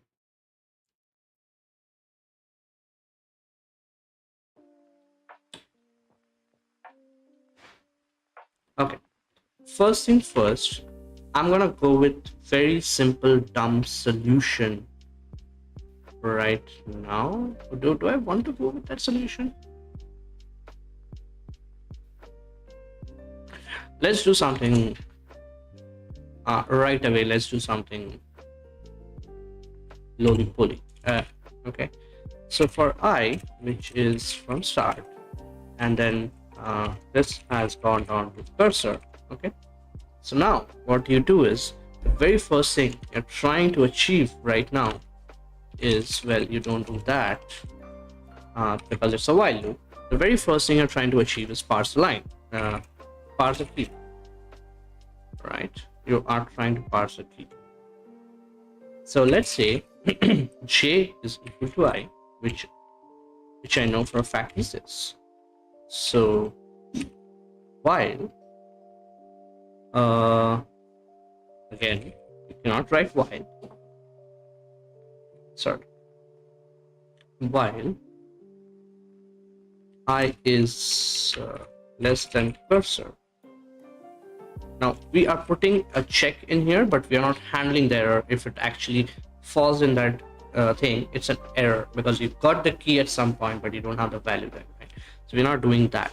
So for I is less than cursor and of I not equal to equals, which I don't know the hex of because again, but we are cool programmers, so we are gonna do it in this way. We are not gonna do it in like lowly poly way, right? Cannot be possible. So here you just do that. Now P should be equal should be equal to I to J. Should be equal to I to J. At this point, I is at question mark. Oh, not question mark. It's 3A. Okay. So I is here. So I is at this particular position. After that, we know for a fact there's a space, but I don't know for sure if it's curl doing it or it's like a thing in HTTP. So what I'm going to do is I'm going to say, my bad. So now I'm going to say parse the value. So in here, I can say first let's move over the cursor by one step. So it skips over the colon. Then I say, okay, so it's less than cursor, but till it is not 0D, you go ahead. And then value should be equal to string of this thing, right? But then we can say strings.trim. Do we have trim? We have trim. Look at that. Well, I think we have to give something, right? Cut set. So I think we can give space. Can we do that? Space like this. Can we do that? Okay. So I think this is how it is now. This is how it's going to be. And then you are at CLRF. You're at /R. So you go over to registered. From registered, you went to nurse, and then you just move over. And that's how you do it.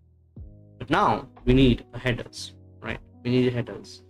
So now headers is nothing but map of string of array of strings. Well, don't do that. Okay.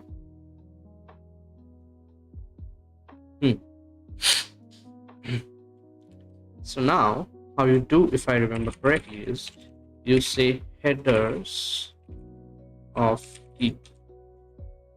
You do that. I can do dot append directly because I think it's gonna come up as null. So let's do that. Go dev, go playground.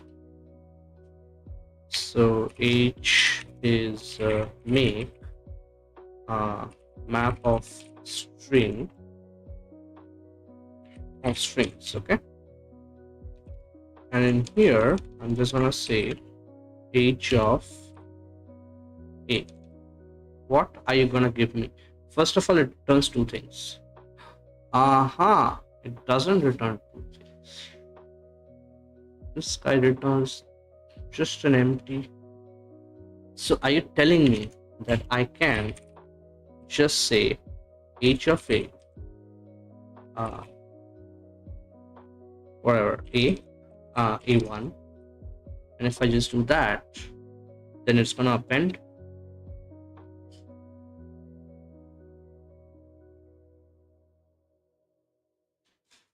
But I'm trying to get this and then appending this. Did I do that wrong? I think it returns you back, does it? Does it? It returns you back. Okay. So you have to reassign it. That is pretty cool. So now again, here I can say do this, and here I can say this is B1, and then this is B, this is B, and oh, why are you not? Okay, and if I say B, this here is gonna be A1, A2, A3. I didn't do A3, okay, I did A2, and this is B1. But if I say value and okay is h of B, h of C. So in here, it's gonna do this, and then string. And I don't know what is boolean, so I'm just gonna say value for now. So the value is C and sorry, okay, V and okay. If I do this kind of thing, and if I run this, it says false, but then it also has this thing. Whatever, because I said my PP not there. Okay. Sorry, my bad. What if I say B?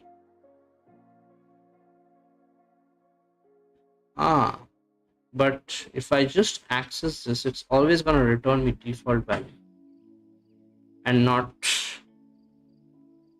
That is quite good to know. Okay, so it's never going to return me null, so I don't have to take care of initialization. So Go is a good language, right? So this is this. So what we have to do is we have to append this to value and reassign it back like this, and then we have to say headers, and you can just say the value for here. So it's probably not going to print in a very good way, but that's not the point. We can do pretty formatting, pretty printers and things like that later. So we do that. You run the server. Well, that's not how you do it. Run the server, and you know what? Yeah, we need this. So we also kind of need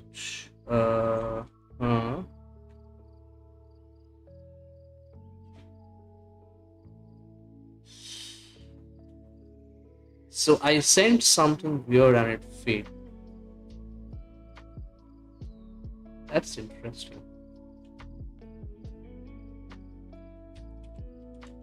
Wait, why is it not? Okay. So here I can do Python stuff, and then here I can do test, but I need the server running. It fails. Slice range out of bounds. Where do you fail? Line number 82, 136, 82. Here you failed.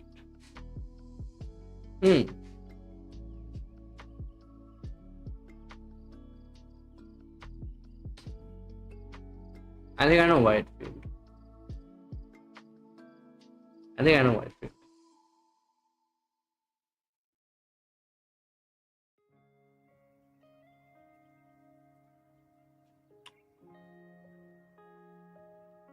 Because this has to be J. I don't know how I know how to catch that. Wait. No, this has to be an I only because I'm moving the current cursor, right? So one of the things I want to do first here is I always say that. Okay. And this here is a start.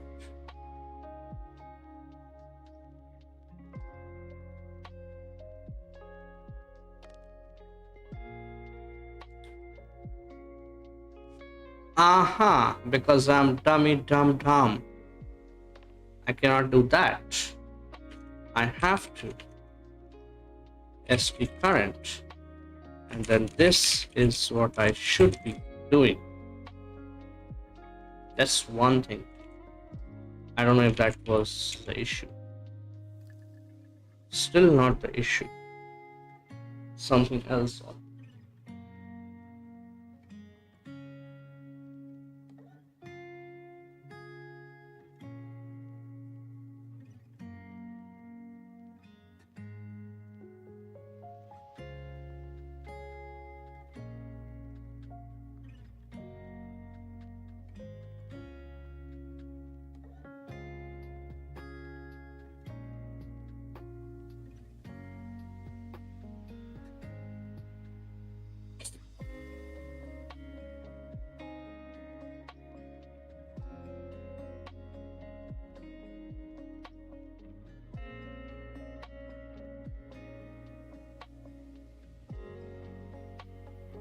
So cursor here definitely would be at the starting of the slash thing, because the moment it hits this and then every one of them passes, it's gonna block right there.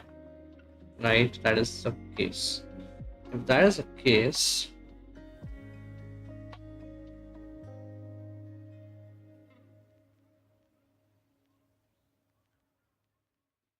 if that is the case today, I mean, if that is the case here, what I'm expecting here is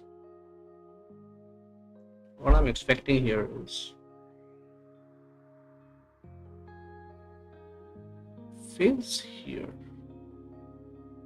And line 136, I guess that's a caller method. Yeah, okay. So, yeah.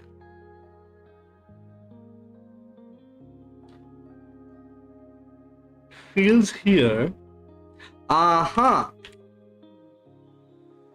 And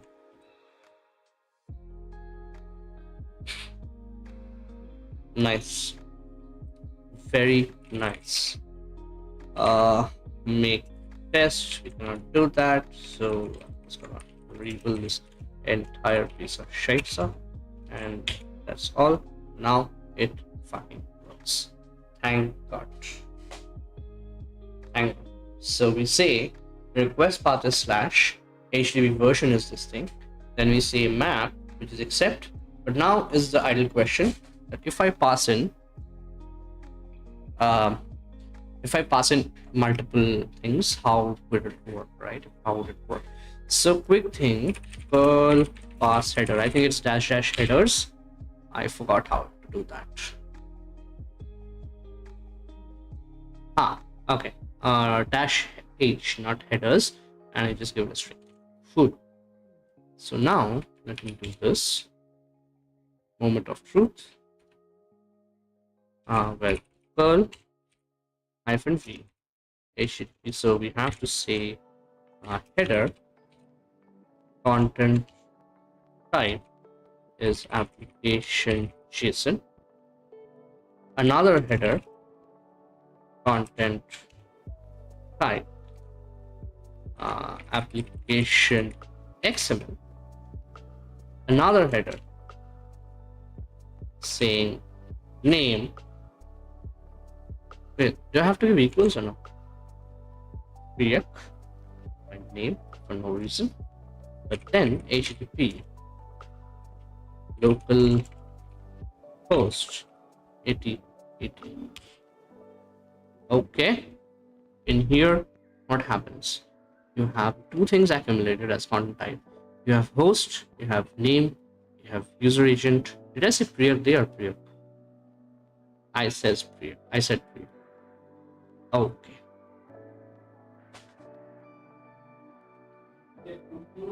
We parse the headers, right? We are streaming for 2 hours now. We are streaming for 3 hours now, out of which I took a break of 40 minutes for lunch. For dinner. My bad. Sorry. Whatever. I took 40 minutes. So in 2.5 hours, we were able to write 138 lines of code in 2.5 hours. That is the level of productivity that we have, out of which there are a bunch of, there are almost 10 lines of comment.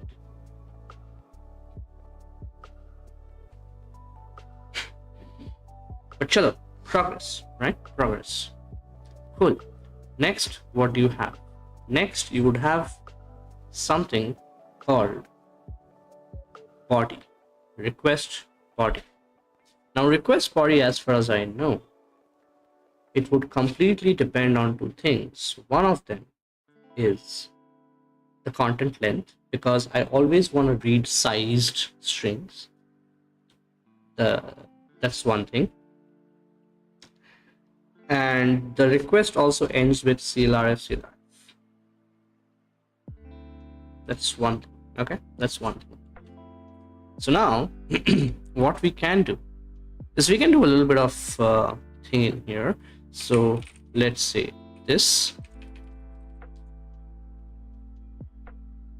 function parses the request line into a structure and returns it.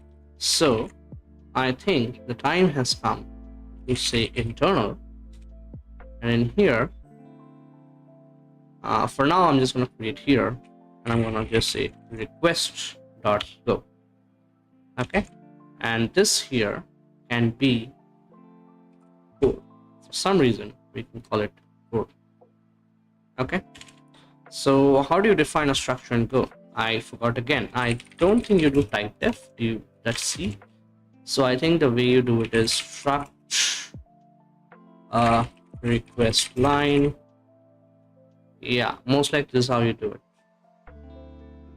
Whatever. So in request line, you would have a method, which is a string.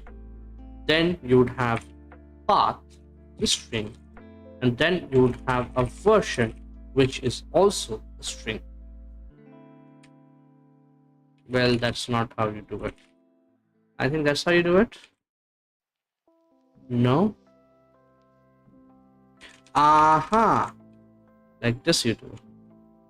No.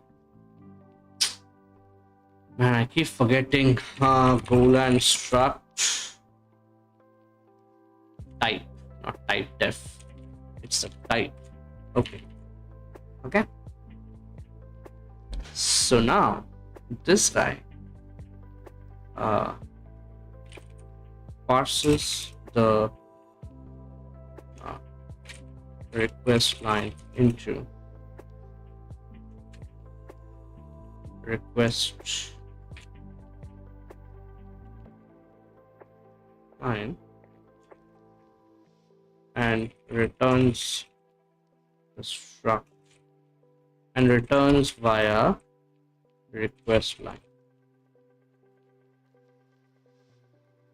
It throws and it returns. It doesn't throw. Go is not throwing stuff like Java and C#, right?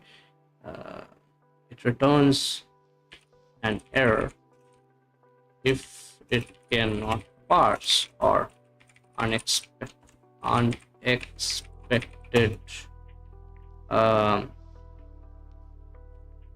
termination of line. So in here, it's gonna return a request line and an error. Okay. So let's remove all this stuff. Okay, so we still work with that, and instead of L, I want to call it refactor. I want to call it length. So yeah, this is it. Okay, then you have the method. I don't want to print that. Then you have this. Then you have this request path. So we still don't handle error correctly, but that is like fine for now, I think. Right. Return request line, core.request line.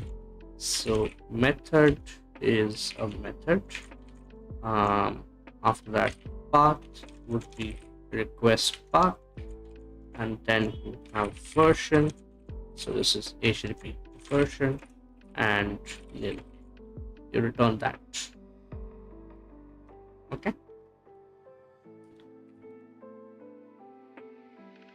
It accepts the buffer, the length of the buffer, and a pointer to the cursor. It takes a pointer to move the cursor ahead to the point where parsing can continue from a valid code point and not /r/n here. Probably makes sense. We still don't do not length, it's okay. I have to replace that. So what does headers return? I feel headers need to return. Do we create something called headers? Do we? क्या जगह? हाँ?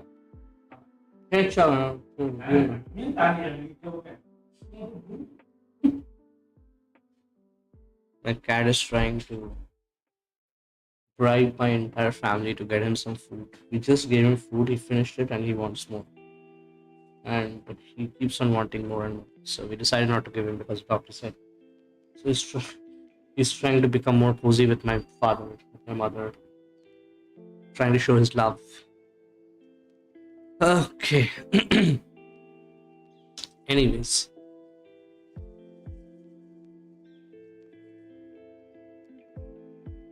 So for now, let's do this where you say map string. Parse headers. Parses the header block and returns a map of string to array string containing all header keys mapped to their values. This method and here say length okay. Method accepts the buffer length and the pointer to the cursor and moves the cursor to the point from where parsing can continue. I mean, in C, there is a norm that if you're taking something by a pointer, it usually means that you're going to modify it. Otherwise, why you're passing by a pointer? So I think it's already self-explanatory. If you like, I may be completely off because I don't program in C. My entire learning of C has been from live streams of somebody. So maybe I'm completely wrong. So if I'm wrong, just let me know if my understanding is wrong. That if you pass something by a pointer, it's already kind of explicit. It's already kind of implicit that you are going to change the data.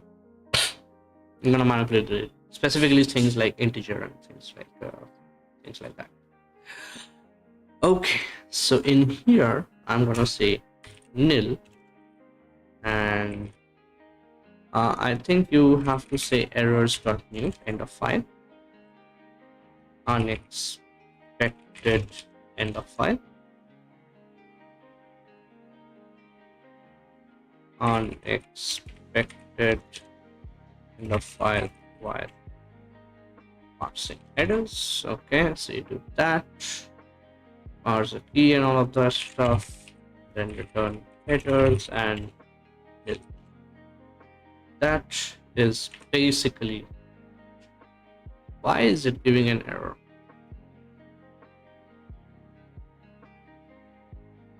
Aha, because of that. Okay. So that is the correct way. So here is a request line. Okay. So here what you can say is fmp print ln printf request line is basically, I think you can say v and then this thing. Okay, and error, of course, headers, error, okay, and here you can say headers is nothing but, so we can do a little bit of this thing in here. So let's ignore errors for now. Okay, let's ignore error for now. We are not taking care of errors. So the value range of headers,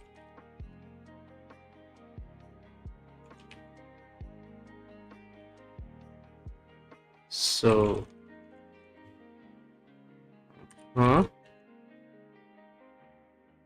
so like this, and then fmt print is like this. So I can say this is definitely a string, this is value because it's that, blah blah blah blah blah, blah, and something like that.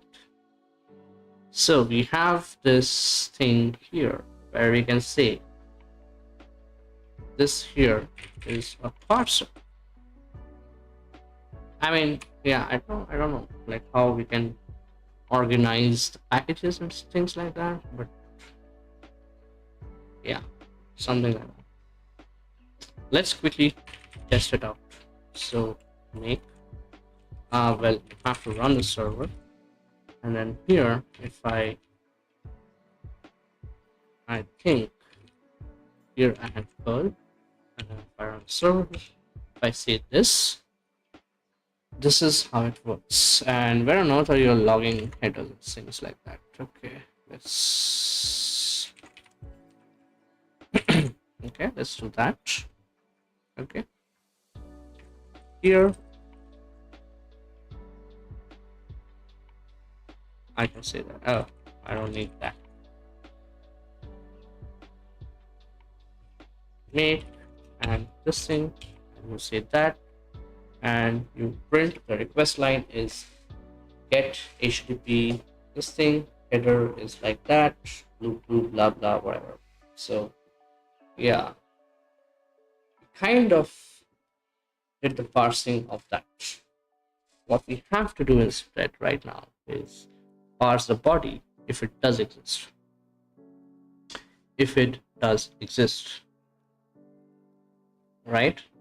So what I'm going to do here is, so we kind of have to escape this, escape this. So what we have to do is,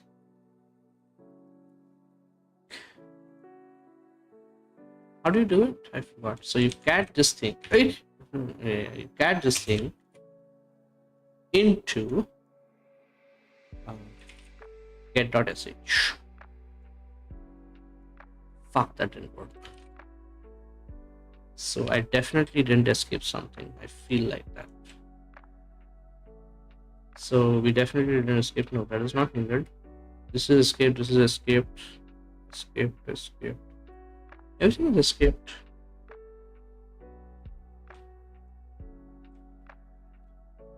Ah, I didn't give this.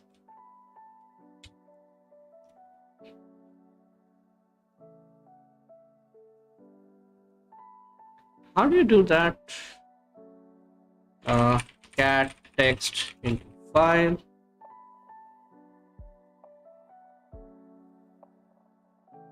Echo. Oh, fuck, echo.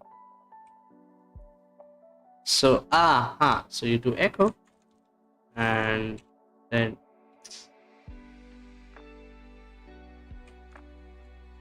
you say cat here. Thank you. Get sh. So I can simply say this thing in sh. Okay, and here set xe. Say that sh mod plus x get sh.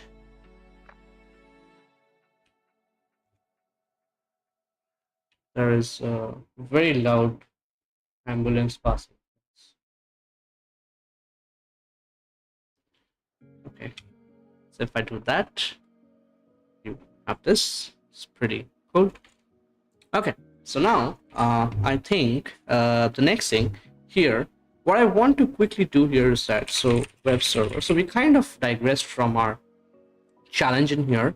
So what we want to do here is that a client might make the curl request below and get a simple text message back saying requested path is this. Okay, so you request a path and you get the path back, and let's do that, right? So let's do that. So what you have to do is connection, right? So here, first thing you have to do is http okay, then /r/n/r/n. Then I'm gonna have to say requested path is this thing, but this is S.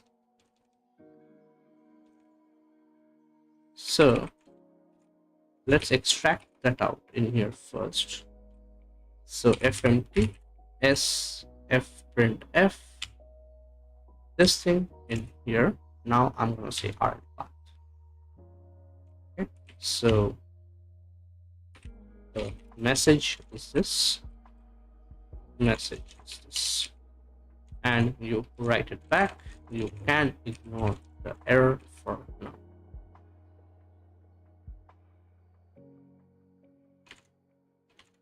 So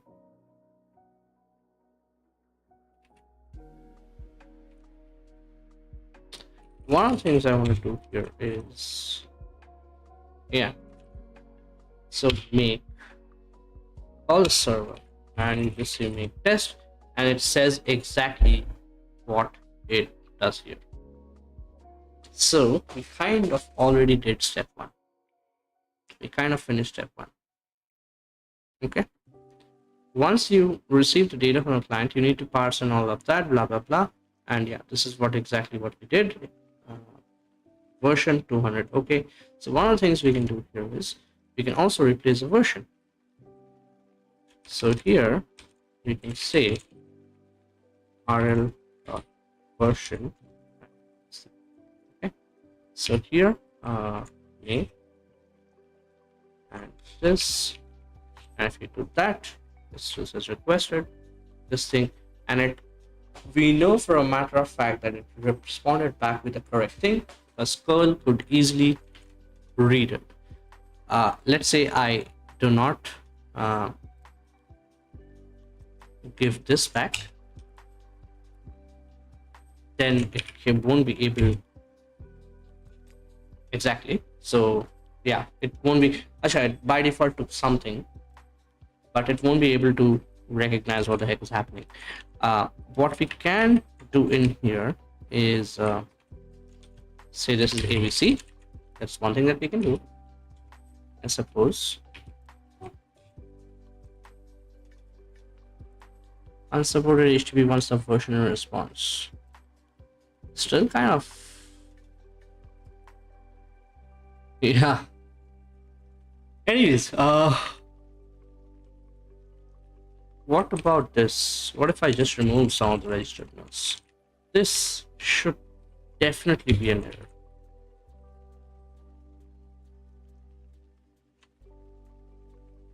Doesn't quite say. So if I say echo, still is 0. How? Localhost 8080.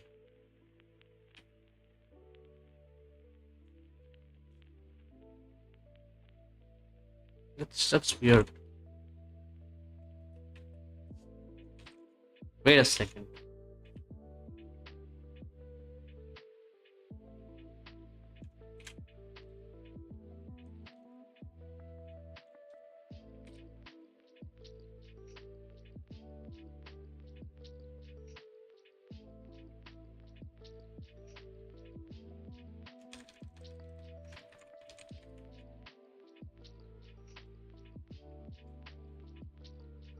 That's worse. How does the wrong thing work? What if I don't send this? Will it hang?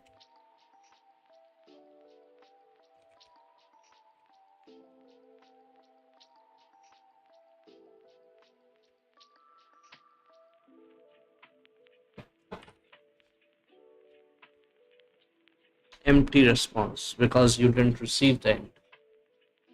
Okay.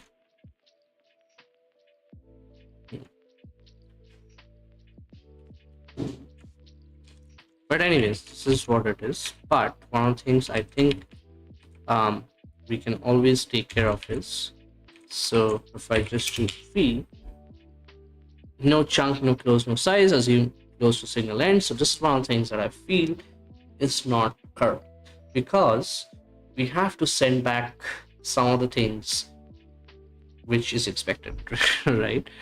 Basically, we have to send back some of the things which is expected, because if I just say Python M HTTP server, HTTP server 6969, and here if I say 6969, yes, so it definitely returns back with a couple of response saying, okay, this is the server, this is the date, this is the content type, and this is the content length. These are, I feel, the minimum things that we have to respond back. Okay, so yeah, I'm gonna make a quick break, and as we are done, what we will do is we'll try to first respond back with the headers, and then we are gonna see what exactly you have to do in here.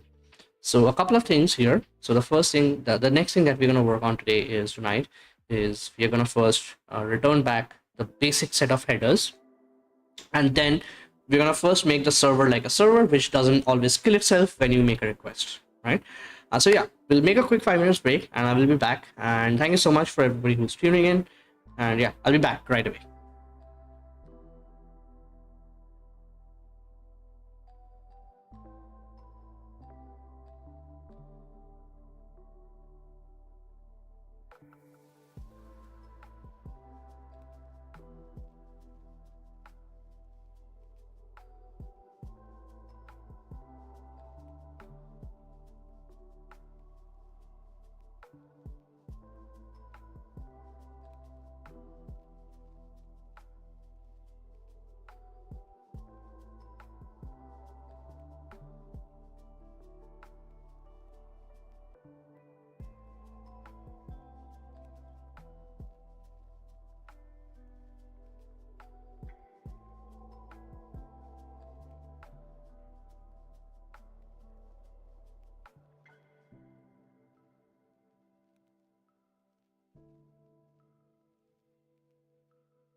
Hello, hello, hello.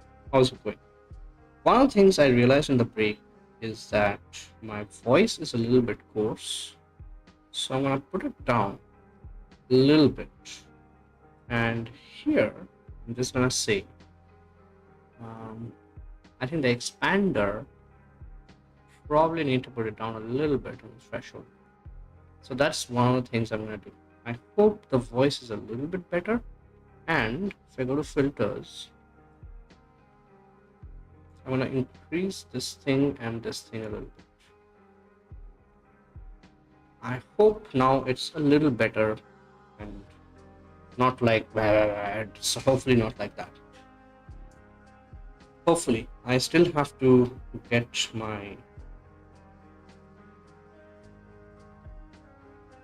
the correct configuration for voice. I think so.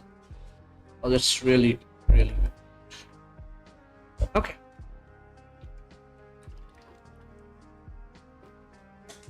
So we're back from a break, and what we have done till now is, well, this is a Python server. We have created a server in Go which is capable of accepting a request and doing this kind of shit where it returns you back as expected. So I'm doing a mix and match of two things. So as expected here, it's it says, okay, you need to return this back. So this is what I'm exactly returning. Okay. The first thing I would like to do right now is that, so as you can see here, it doesn't return back anything saying, okay, no chunk, no close, and all that. But if I run the Python server, and if I say this, well, because it's 69, here you can see here some of the things that it returns back: server, date, the content type, and content length. So I'm going to do the same thing. Okay. So const server name is Golang HTTP server. I'm gonna say that is the server name, and I think you don't go underscore or things like that. So I'm just gonna say server name. So before that, how it works? Right? So we have to generate the headers is our answer. So we have to generate this headers, and we have to generate this headers. Sorry, and yeah, do this kind of thing, right? So I still don't know how to use Emacs. Like I said, I'm a noob. So sorry. Okay. So in here, yeah. So first I have to send the server. So if I'm correct, if I just go to a response status line, so the status line first is HTTP version, which we do in here. Then we say status code, which we do in here, and then the reason, so okay, and things like that, and CLRF. So once you do CLRF, you have, well, I don't want to know about that. What I want to know about then is headers. So then I can give a couple of headers. After headers, I have to end it with CLRF. I think so. Response header names can be. So we can see here exactly how it's doing. Yeah. So this right here is one CLRF and this right here is one CLRF. Right. So we do in that way. Right. So we have to do in that way. And let's hard code everything right now. So status line is basically fmt f s printf which is the version 200 okay, and then this thing, well, what is strings.title.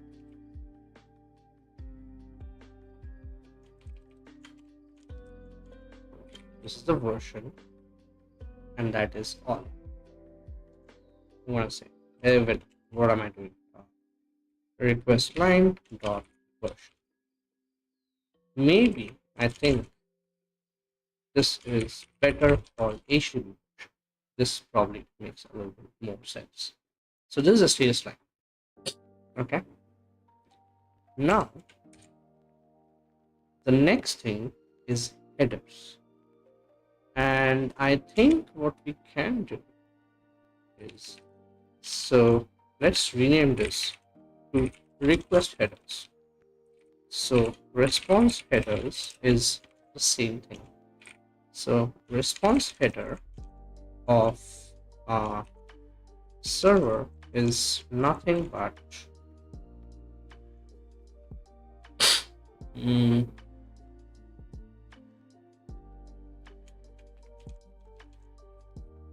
server name. Then we need a date, if I'm not wrong. We need a date, and this date thing in here will be, now this is really this thing, because your go time is a pain in the ass. Okay, so time now,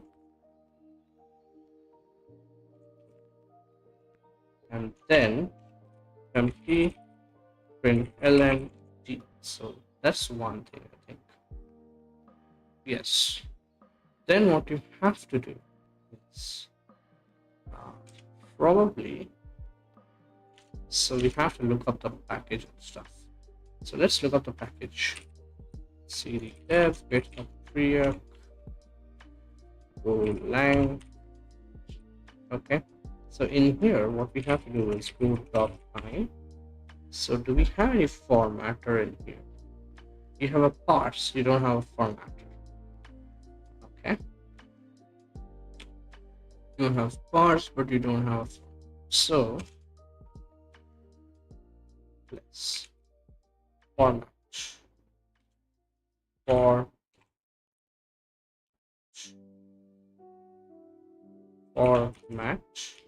Okay, is there something like date? It's not time. Let's, so time dot now, the last is this before after blah blah blah and all of that. Layout after tick. So there's something called duration, but it's not something that we are most likely interested in. So in here then what we can do is we have parse location, Unix, things like that. And I remember explicitly we did that in our old code. So is it here? Go top. Go top. Okay. So here, if I go to CMD, if I go to server and build server,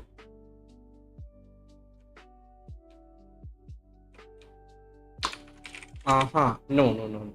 I think it's here. Probe.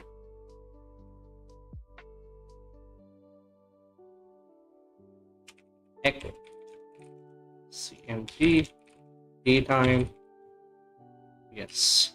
So here we are looking at this guy. So time dot format, time dot format. Okay, and you have to give it in this way. Okay, let's try that. So what you can see is time dot now dot format, and you have to give a very specific way, right? So you have to say Monday, Jan 2, timing PM, this thing. But let's look at how this guy is giving the response. Friday, comma, and then it says GMT. So I suppose what you have to do in here is, also there is an MSP in here. So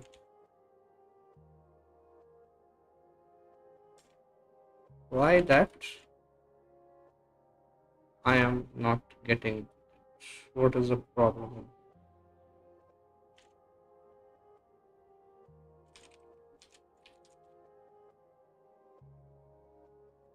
I'm not quite sure what it's asking me, but comma. See that. So here you have comma, then you have uh,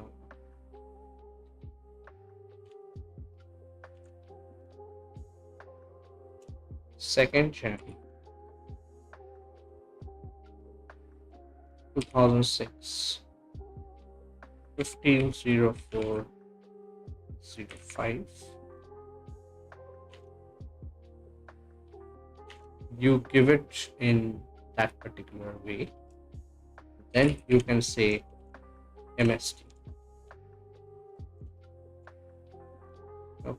But why are you, I have to say R or something? It's not Python, right? So why do I have to do that?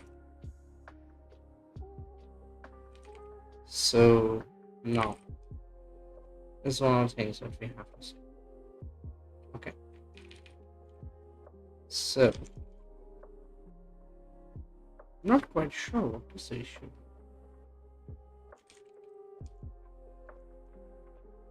Layout is a string, and I just gave the layout.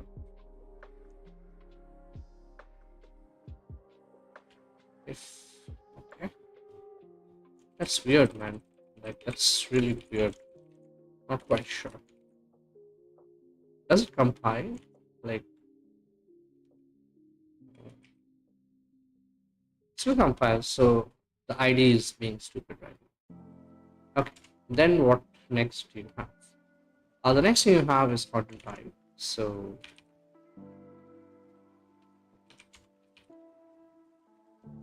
this is content type, and here it's gonna be text plain UTF character UTF-8 char sets. This is correct. You have this, and then there was something else which is content length. Now, this is quite important. Content length is the response length. Okay, the response length. So now here message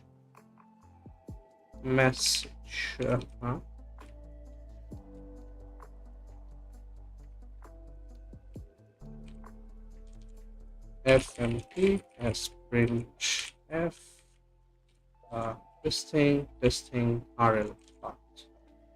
Okay, and now if I just say content length, not size, here it would be length of message, but then I have to change, wait, it's not length of message, it is length of message, but then I have to change it back to a string, which is str convert dot itoa. Okay, iota is the other name. I mean, itoa is the site, and there is one more. Well, whatever. Okay. So now let's call it map. So now we need to accumulate everything together. So for key value in range of distance, what we have to do in here is push everything in a buffer. So for now, we are going to do something very dumbass. Response header is an empty string. fmt s print f, we're going to say it's always going to be the key colon the value and control registered nurse, registered this thing, and then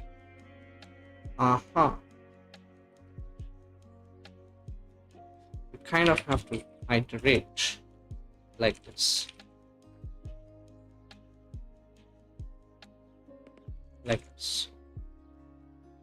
and then this here is response header plus this. This is very, very dumb. There's a better way of doing things. I think it's called buff.io, but I don't want to see the API right now. Just want to get it done. Okay.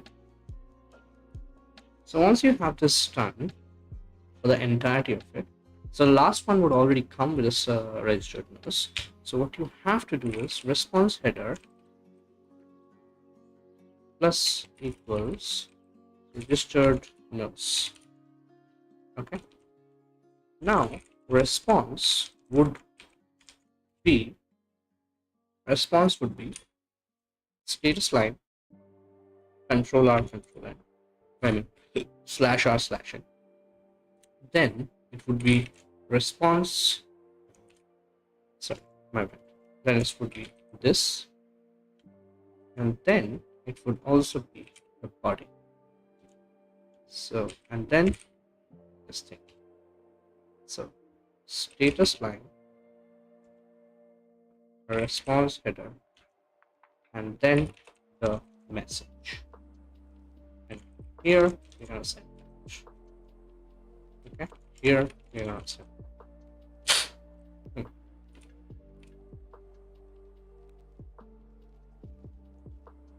If error not equal to null or n not equal to length of response, writing error response OS exit 1, we can simply say OS exit 1 here. Somewhere I do a return. If it's end of file, that is also fine, and that should be it. I think that should be it. So we make server and then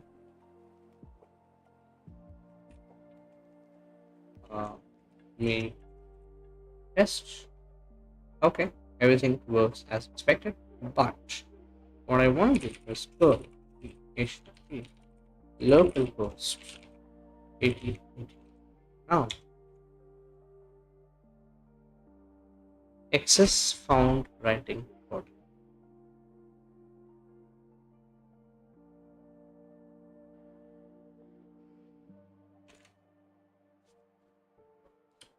Okay, let's see how the content length works.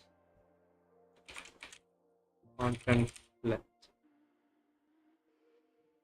So I'm guessing it would be this.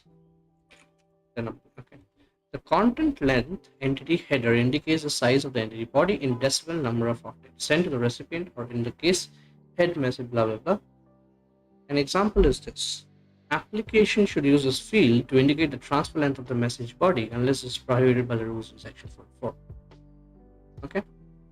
Any content length greater than or equal to 0 is a valid value. Describes how to determine the length of the content length is not given. Okay. Note that meaning of this field is significantly different from different definitions in MIME, which is the media type, where it is an optional field used within message external body content type. In HTTP, it should be sent whenever the message length can be determined prior to being transferred, unless there is a prohibited by the rules in section 44. But I want to see what exactly is message length. Can I not? Okay. Transfer length of a message is the length of the message body as it appears in the message. That is, any transfer codings have been applied. When a message body is included with a message, the transfer length is determined by one of the following. Any response which must not include a message body is always terminated by the first empty line after this.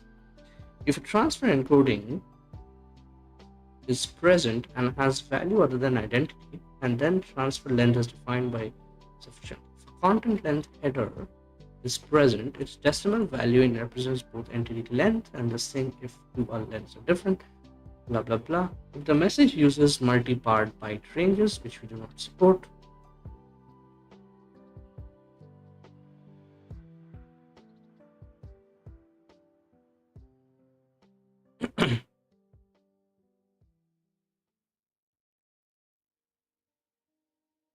HTTP1 user agents must notify when the user invalid length is received and detected.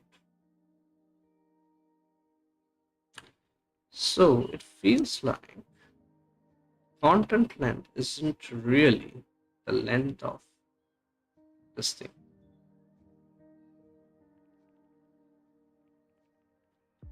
So what exactly is it says? Excess found writing body. Excess equals to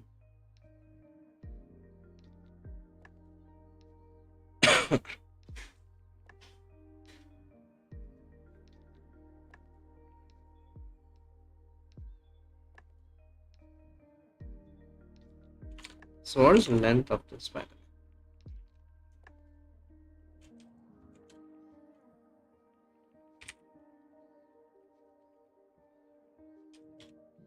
70. So why is it saying that it's extra? Okay, let's read it again, which I didn't understand any piece of shit about. So what I'm gonna do is I'm gonna copy this guy. Trying to understand bounds of content length. This is from RFC. Summarize this in easy English words which I can understand, please, because I didn't understand anything of this thing. The transfer length of a message is the length of the message body as it appears in the message. Wait a second. I mean, it is number of bytes, and len function provides you with the character count, with the Unicode count, right? Right. So why on earth did it not work? What is ChatGPT saying? When a message has a body, the server must figure out. Okay, I'm gonna zoom this in if anybody cannot read this. Yeah. When a message has a body, the server must figure out how many bytes to read. There are exactly 5 ways to know the body length of a string. I want to know what happens when okay. Some responses never have a body. Example 1x, 2x, 204, 300, and responses to head. For these, the body length is 0. Stop reading at the blank line after headers, even if there is a content, and I'm guessing you just ignore. If the transfer encoding is present and not identity, use chunked. If the sender sets transfer encoding as chunked or non-identity TE, ignore content length completely. Okay, we are not on this. If content length is present, use it. If there is no transfer encoding but content length exists, then the body is exactly this number of bytes. You must read exactly that many bytes and no more. If TE and CL appear, ignore CL. What does TE and CL mean? You didn't say what the heck it means, so why are you talking about TE and CL? Is this like carriage return and terminator, something like that?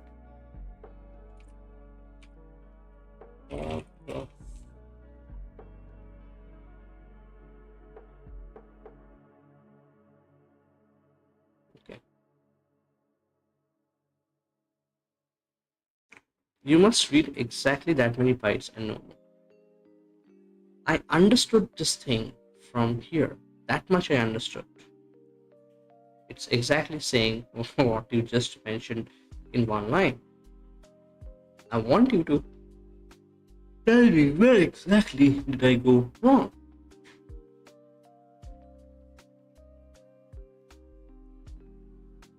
Acha, transfer encoding and content is does it cost you to type? I mean, it does cost you to type, but okay. Because chunked has nodes, framing and all that, so I am not going into chunked upload and things like that. If you want, I can give you a minimal decision tree for how many bytes were for the body, which you'll use in pure net HTTP server. You can shut up and you can see my code. This is my code. What I am trying to figure out is the bound of the message for which length needs to be passed. I have SL/R/N headers/R/N. So let's do this header1/R/N. header slash r slash n, and then this thing. Then the body slash r slash n. My understanding is content length equals char count or byte count for body. So as an example, requested paths slash 1, 1, 2, 3, 4, 5, 6, 7, 8, 9, 10, 11, 12, 13, 14, 15, 16, 17. Is 7. Is that right or wrong? Don't yap. Please don't yap. It's gonna write a lot of things for sure, I know. Even though at the very start of the session I told here, most importantly, don't yap. So here's what I said. So building an HTTP server today using only net, it should already have the context because this is a project chat. So when required, give me paths and ways and not just shit out code. Most importantly, don't yap. I mean, it's not really an LLM friendly language, but yeah. So it says, nice, let's do it properly. Blah, blah, blah, blah, blah, blah, blah, blah, blah, blah, blah, blah. This is the amount of not yapping it is. And when you get bored, you do that. Okay, so let's look at what you just say. You've got the right idea, just one subtle bug. This is the incorrect one. Then what is the problem? Nothing before the blank line counts. Only the body counts. No extra, no magic extra is input. In your current code, you built your status line like this. Res header already ends with slash r slash n. Then you append message, then you append. So on the wire, you send this. Your actual body. Acha! In the response, you don't have to send this ending thing. ऐसा बोलना. इतना बोल के खत्म करना.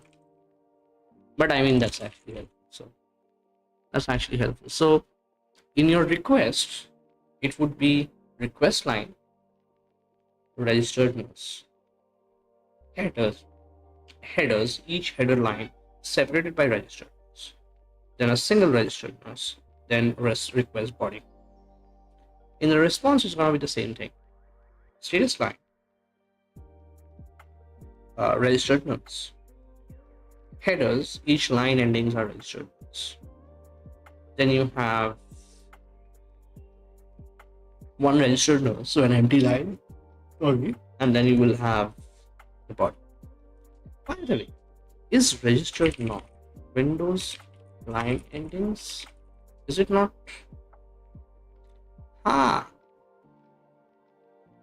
This differs from Unix system, including Linux and modern macOS, where we only use /n to denote a new line.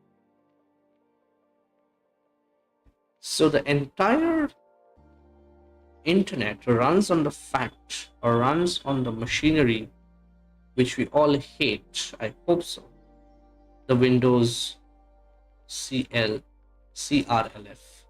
I am constantly saying CLRF, but I mean, you should get it. Carriage return line feed, line ending. That's bizarre. Okay, but now let's quickly try that out. So I'm gonna do the server, and I'm gonna do that. Now it shows no error. So I think we did a little bit of progress in here. Sign in. Okay, hold on. I'm just gonna quickly sign in.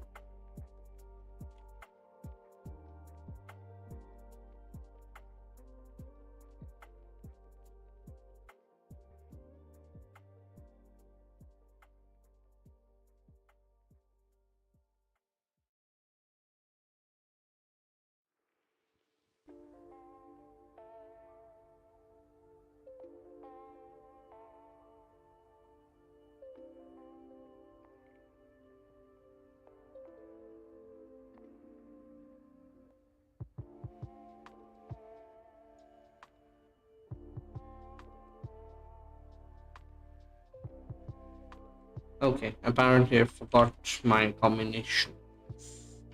Whatever. Can I just not sign in and do something? Okay, sign out. Okay. Yeah, I'll sign in later. You can shut up now. HTTP localhost 8080, and you say this thing. Okay.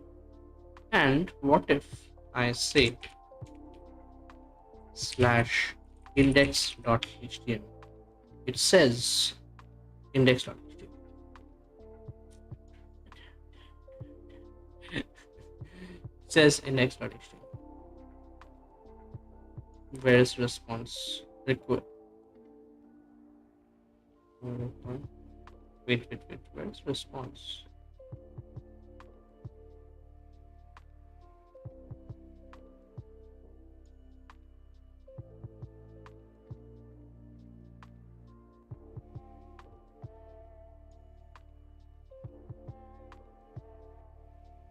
Wait, what just happened?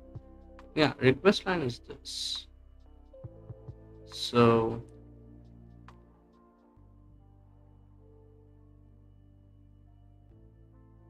where is the data? Oh, this is the data. And since we don't have a new line, that's why it just fucks up things. What we can do instead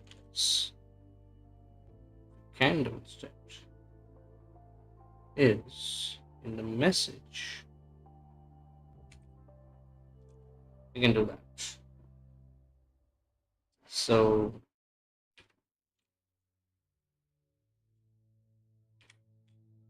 now it says okay, requested path is this. That kind of makes sense. So okay, cool. So this here kind of ends our experimentation on how we are going to parse headers, how we are going to parse this thing, and how we are going to parse body. We have not yet parsed body, by the way. Sorry, parsed the body, by the way. We haven't yet done that. That is one thing that we have to be doing. But before that, I would like to refactor this entire thing so that it can run in a loop and have multiple connections. How about that? Okay, so here you do this. So this here is an infinite loop. So you take this into account, and what you do is handle connection and you pass in the connection. That's all. But you of course want to handle it in a different way. Okay. So here is net connection. Okay. First thing you do is defer connection. Let's. You have to do it like that. Okay. Okay.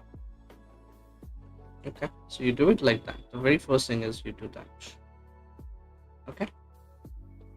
Very first thing you do is do that.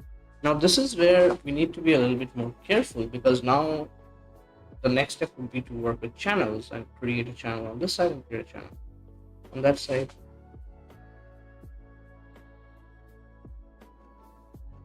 Hello, have a good day. Hi Gokul, hello.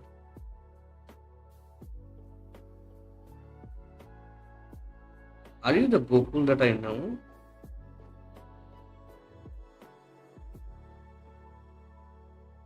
I don't know if I know you. I know a guy by name Gokul. I don't know if this is you. But hello, welcome to the stream. Welcome to the stream. How is your Friday night going? How's your Friday night going?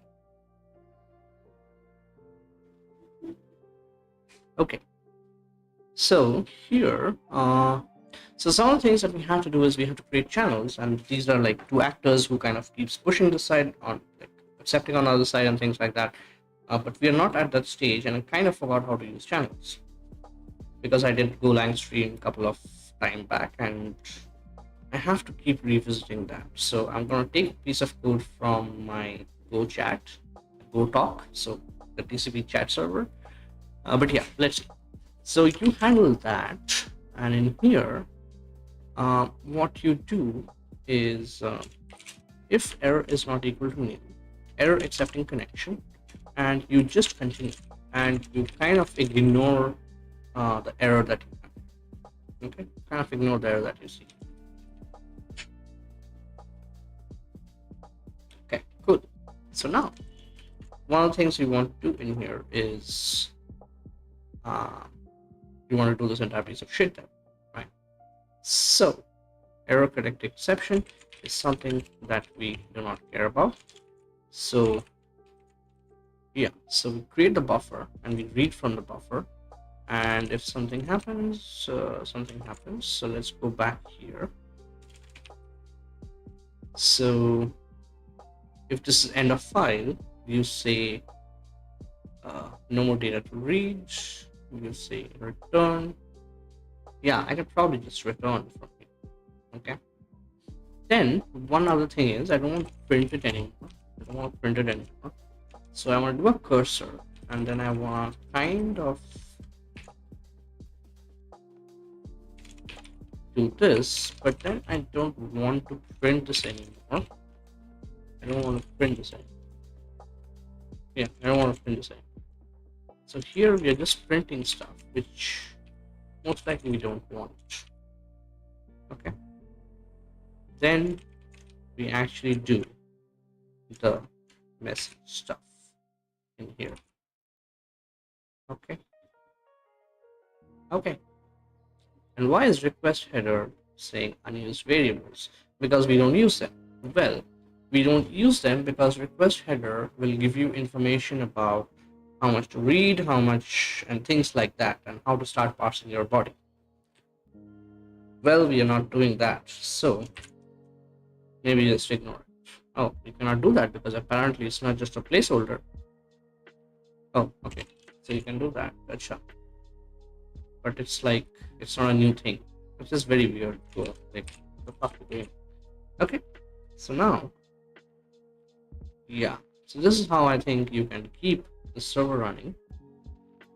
Make server listens on here. Now I can kind of do this, but the real question is, how do I send parallel calls to this guy?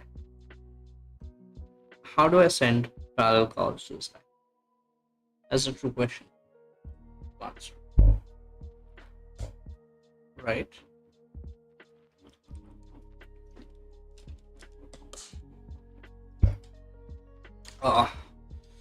This is the only thing which helps when you have a headache, I feel.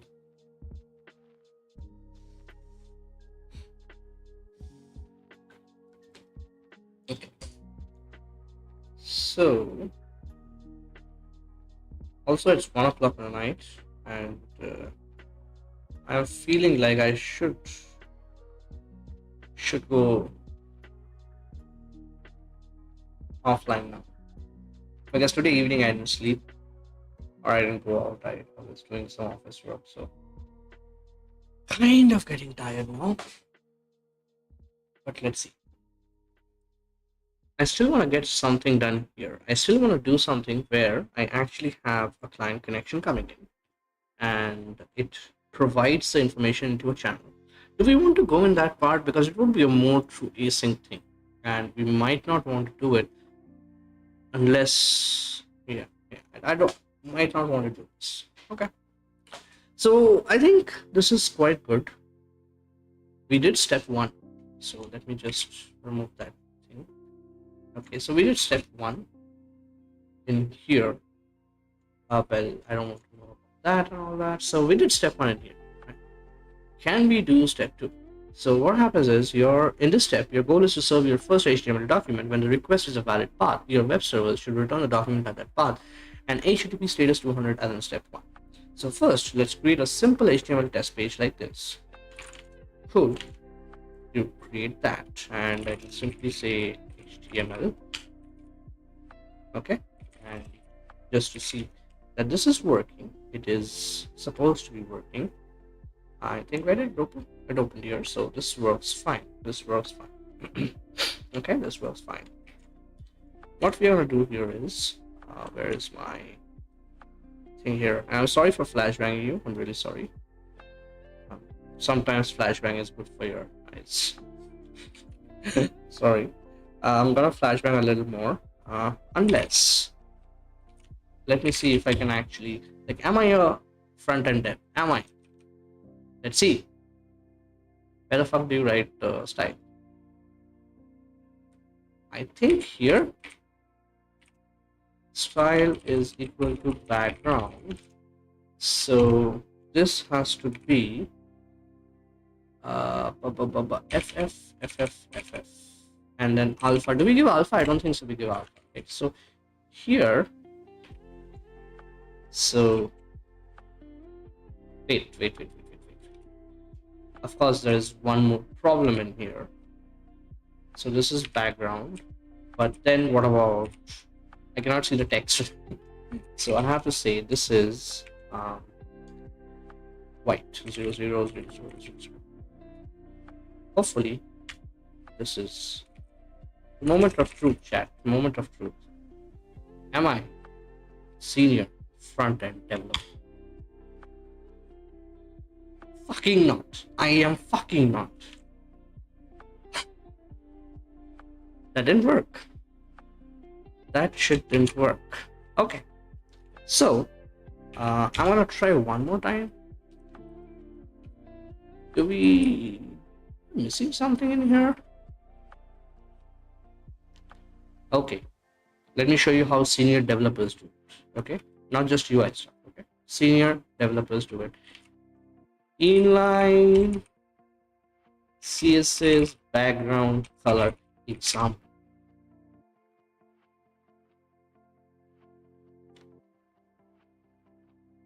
I did it right. I did it right, dude. Aha. Is it? Is that what you array? Is that what you're trying to say? Does it reload, by the way? Dude. I don't know what's up with it. Okay. Anyways. Anyways. Really, why it didn't work? Because I'm a fucking idiot. FF means 255, so it's 1. 0, 0, 0, 0, 0. This is black. Okay. And then this thing, then color is this. And then here, I can simply say close this die, we'll do that thing, then close the die, and then do this thing.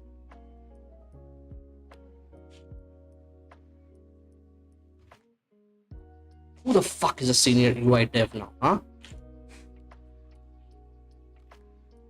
React team hire कर लेगा भाई, देख रहे हैं? I mean, yeah, I'm such a dumb idiot. Like, I think my brain stopped working. Anyways, like, I do this shit all the time. So, anyways, so no more flashback, okay? No more flashback. So, but now, let's try to solve a real problem. So, let's try to solve step 2. Let's try to solve step 2, which is this thing where. So I'm going to keep it simple. I'm not going to do how Python does yet. So the idea is that how Python does it, I'm going to try and mimic that. So if you're new on the chat, how basically it works is that, so let's say I have index.html here. So if I say Python m http server 6969, what you can do is you can simply go to 6969, and it basically serves you back at the root level. Even if you go to the root level, it sends you back index.html. But let's say if you move index.html to index.html, let's say, okay, and then in here, if you do that, it's gonna give you this. So it's gonna generate an HTML. Okay, it's gonna generate the HTML for you and give you the directory listing for this. मैं निकाल के दूंगा So it basically generates this particular list of, and then these are also links which it generates internally. So if I click on index.html, it goes to index.html. If I go to CMD, it goes to server.bo, and here, okay, why did it download? Like, that is the browser, it's not. Okay, so if I go here, so it says I'm not going to download a sh file, but I'm going to download a this file, whatever. So yeah, you can basically see that you can basically, just go. What the fuck is wrong with this? If I say, yeah, it executes and all that, it's actually download. Whatever, you get the idea, right? You get the idea. So ideally, I want to go to that stage, but not today, because with the speed that I have written,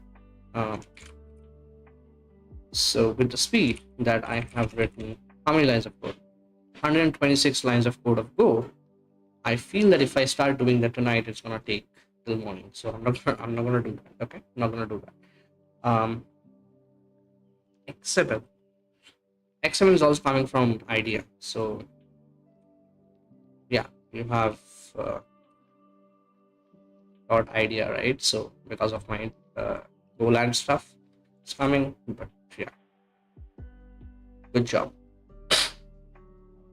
Okay, so now what I do want to do here is that I want to say that if you give me a path, I am going to return index.html. That's what the ask is, right?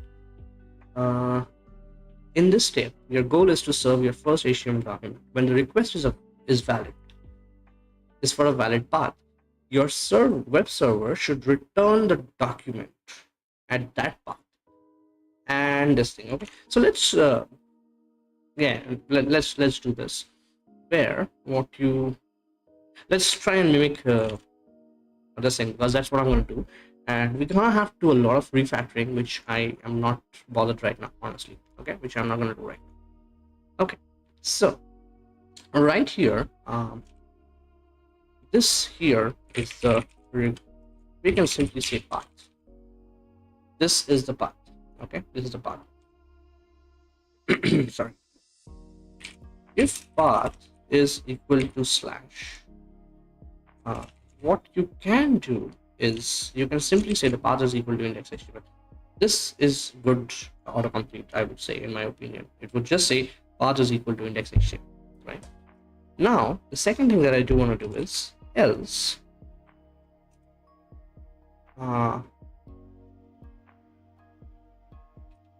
So one thing I have to understand here is that, like, the file path needs to be according to that, right? So here it is. So you remove that. Otherwise, path equals path. Start from 1 and then into that. So this kind of makes sense to me. Right? So either it's index.html or you do that. Now we have to try and open the file. Right? So the question is, how do you open the file? OS read file. It's as simple as that, and you give it the path. Okay. I think you first have to open the file. No. Read file. I just read the file. That's all. I thought you have to do open stat and all of that. We apparently don't need to do that. I guess you have to do that when you're seeking stuff, because if you look at C level, right, there is open. Well, not that open. I think it's man 3. 2. Yeah, okay. So this is the C standard library where you say, okay, open and create. It's not create, it's create. Open at and things like that, right? So you have a couple of methods to open a file. And there's something called fopen. I don't know why it's not coming up. Well, it's not there here, but if I do again, okay. So fopen, fdopen, free open. Again, I'm not that good with C, so I have to still explore these kind of things. And these are not syscalls. These are like, I think open is a syscall, if I'm not wrong. Open is a syscall, and these are coming from libc, standard libc. These are coming from libc, right? So because if I do that, it comes from f control. Maybe I'm looking at the wrong thing. Wait, does it say it's a file descriptor? It's a file path name with flags and modes and stuff like that. Maybe it's in some other man page. How many man pages do I have? I think it's still 7, right? If anybody remembers correctly. Yeah, this is XDG open. This is not the open that I'm looking for. But anyways, so apparently I can do that. I didn't know that. So you do this and you say content and error. And if error is not equal to nil, error reading file, and I can return this thing. So now here is the good question. Here's a good question. Error can be multiple different things. Error can be you are not able, the file doesn't exist, the path doesn't exist, which is where we would want to send back a 404, right? We would want to send back a 404. We want to send back a 4. So how do we do that? Okay, let's just think it through. How do we do that? So what kind of error would you get? Okay, let's do that. And fmt println string content, just for the sake of it. So in here I can just say make server, and I can send this guy in here. Well, that didn't work because it's HTTPS, it's HTTP socket. Hang on, guys, what the heck is this? Also, I removed that. Okay, so this is more important thing. I don't know what this is coming up to be. So maybe because it was HTTPS, that's the error. So let's just do it again. So you send this, no such file or directory. So this is quite interesting of how do I handle this? It's a good question. Do we have error dot os dot error not exist? Is this one of the things? So here, just gonna say this is a value. Oh, okay. So you can do like that. Errors is something. So what would it do? So let's make and do this, and let's just run the get stuff. It is true. Awesome.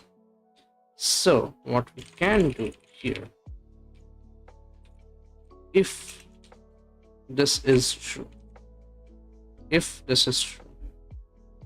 what I can do here is that, so HTTP status is, so let's do this, var HTTP status. Okay, so what I can do here is HTTP status is equal to 404. So do we do not found or do we do not? I think it's in capital. Not found. We do in this way. Okay, we do in this way. Else, error reading file, we log this error and we say it's a 500 internal error. How about that? How about that? So we are hard coding stuff. We are hard coding stuff for now, but that's still fair, taking into account that we are still bootstrapping the entire thing, and slowly we are going to extract out things and make it into more high level abstracts where you can have enums and things like that, right? So that's one thing that we can do. So the enum itself together can just be interpreted or something. So we can just use that. Okay. Okay. Okay. So now what we do here is that we don't need kind of this. We don't want to print the stuff. Is it actually printing? It's not actually printing because it was erroring out and returning right here. So here, what I'm saying is requested path is this, which I don't think so we want to return back anymore. That's one thing. So I don't think we want to return back anymore. Right. So there are two things in here. One, the message, which we can simply say content. And the second thing is the content type. The content type needs to be determined by the extension of the file. It is not a robust way of doing it, but it is a way of doing it. Specifically, it's not a binary file, right? So we cannot have magic number checks and all of that. So you just have to rely on the extension. And specifically speaking, since it's a textual format, think about it. It's a textual format. If you write a text, like, I mean, this is something that we were just discussing, which is of no use anymore. So I hope that is good enough. I mean, I can just open it here, right? So you have this index.html. And think about this in this way, that this is nothing but a text. Everybody came together and said that this is nothing but text. It's a very simple sequence of characters, but if the file name is .html, I'm going to consider it as a web page, as an HTML file. And I have specific rendering logic to render an HTML page, because I'm going to show you right away. I think this is how it's going to work. Even I'm not 100% sure, but let's look at that. Okay. Okay. So we have, so let's move index.html to index.html. Can I just see index.html? Okay. So now Python and HTTP web server. No, 69, right? This is what we look for. So where is this like? Okay. So if I say here, if I don't have to give index.html, but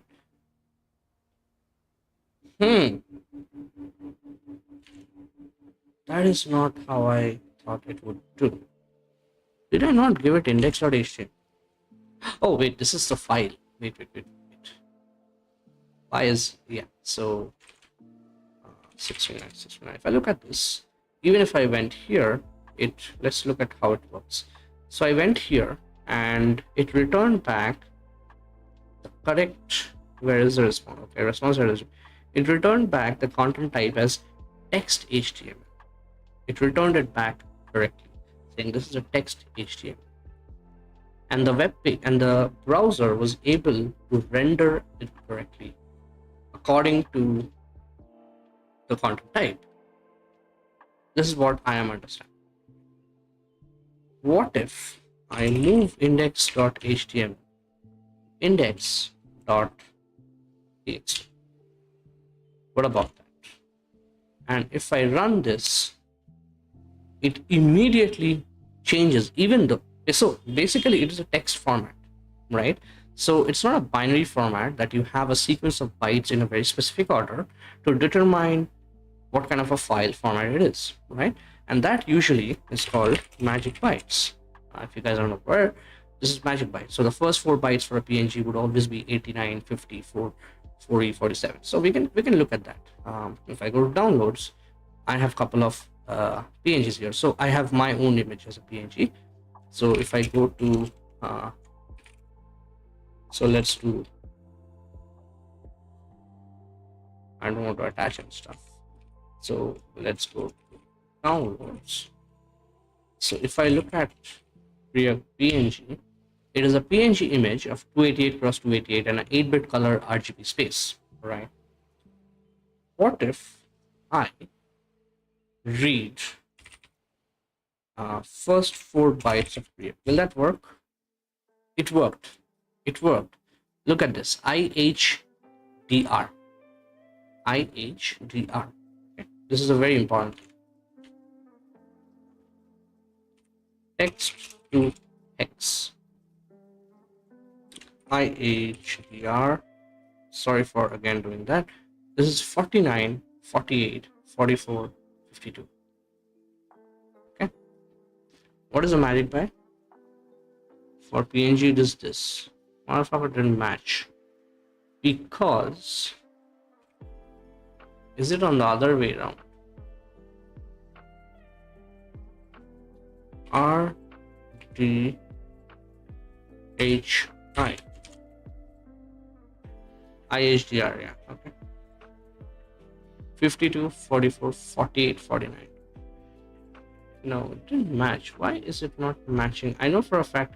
So, okay. One other thing is I'm wrong. I'm sorry. I am wrong. Because IHDR is not the header. PNG is the header. So that's why it's not matching. Okay. So PNG 54E47. 54E47. Does it look familiar? So there's 89 also. I don't know why 89 is not coming for me. Okay. So what we can do here is we can try to do the other way. So we can swap this. So this is hex input, and if I say this, it comes up PNG. So what is 89 basically? So one thing what we can do here is so we can look at the character for integer for this and on 16 space. So it's x16 now. That's weird. So it's some kind of a not visible character, I would say. I think so, if I'm not wrong. But yeah, this I think. So every file, a binary file, would have something like this, which is an indicator of what is the format of the file. Okay. We do not have the same thing with any textual file. And think about it, we cannot have it because it's just text. It is not any sort of formatted data, right? So I can easily take the extension and figure out what on earth is the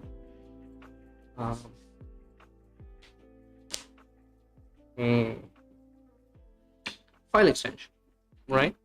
So I think even better than this thing here is OS stat. If I have stat, okay, so I have stat and I have a path, and here is a stat, and I'm not going to say error because I think if an error should have happened, it should have happened right away, and I don't need that. Okay, but the stat is an interesting thing called file info. So if I just go here, it returns file info, and okay, so it's fs file info. This is again just type alias. Here is the important thing. It has got a bunch of sorry, it has got a bunch of things which is helpful. The name of the file, the size of the file, the mode that you opened in, mode time, so last modification time, and is there, if it's a directory or not, and sys. Everything is good except the fact that it doesn't have something called extension. Okay, so let's actually see what is the name of the file, right? So fmt println string of stat dot name, and it also returns a string, so you don't have to do that. What you can do is this. So I can easily read that thing. All right, so now make and server. Okay, so you're complaining about me not using this, so what we can do,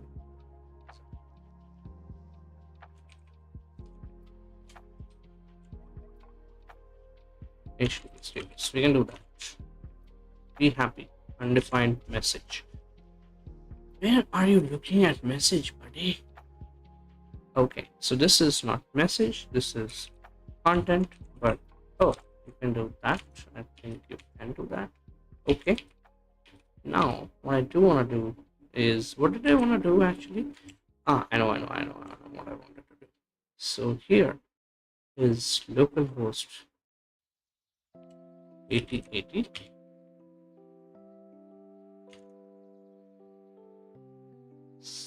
Holy shit. Segmentation fault 138. Okay. So we hit a seg fault with the path. Why did we hit a seg fault with the path? Because no.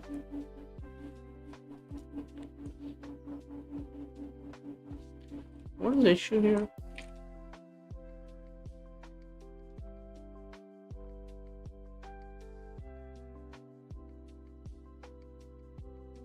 Does it say error reading file or something like that? It says null pointer address. Okay.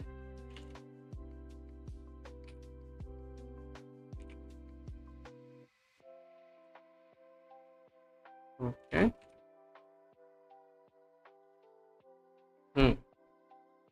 That is weird. It says index.html and it just kind of messes it up.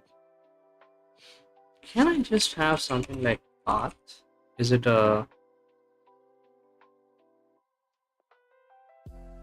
Can I not just have that? Path 2 split extension file system dot absolute something like that? Nothing like that? File info, I think. No. Path, what was it? os.absolute. Okay. Okay.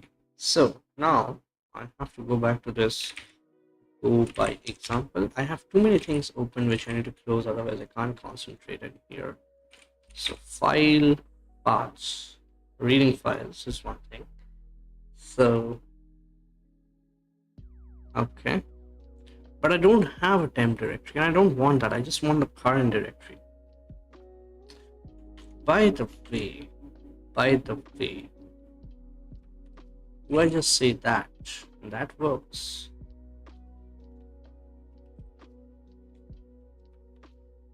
That also doesn't work. It still says invalid memory, things like that. The question here is, can I use ggdb for debug stuff? gdb server. Can I do that? Okay. So now I'm gonna have to do main not defined. Breakpoint main pending. So here, so now I can say get message.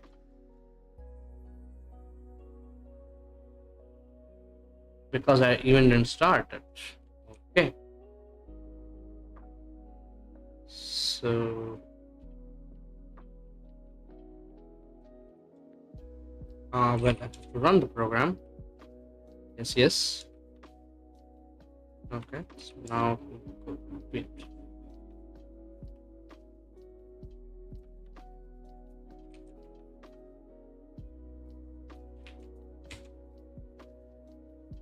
Good. Now I just do a backtrace. What the heck is happening in here?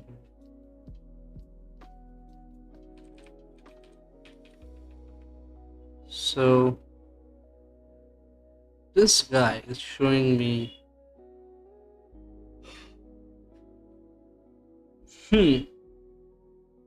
runtime CGO this thing zip tramp. So it's sending a tramp signal. What is tramp signal?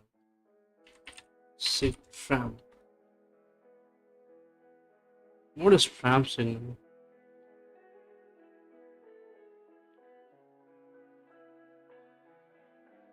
What is a tramp signal, meine Freunde?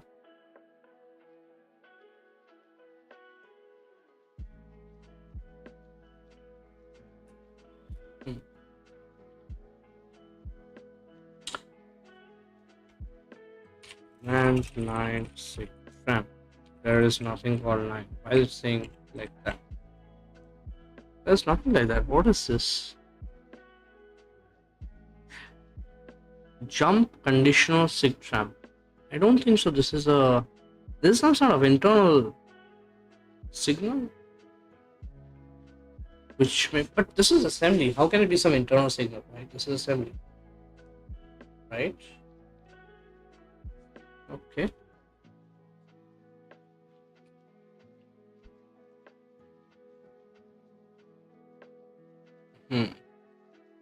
So it didn't quite display what the fuck is going on here.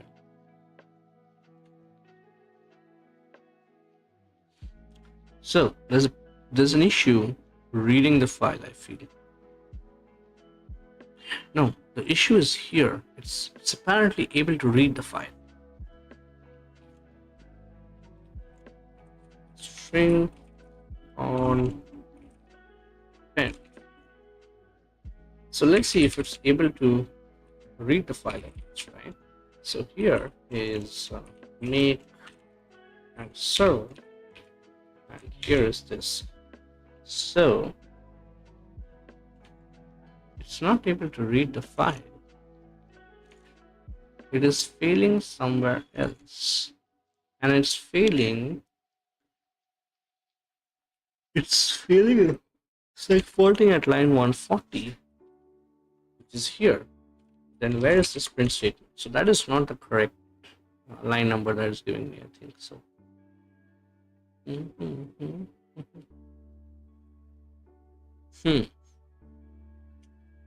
I somehow feel that there's an issue in here. If error is not equal to nil, so let's try to do that. I mean, there is no error, it just simply crashes. That's the thing, right?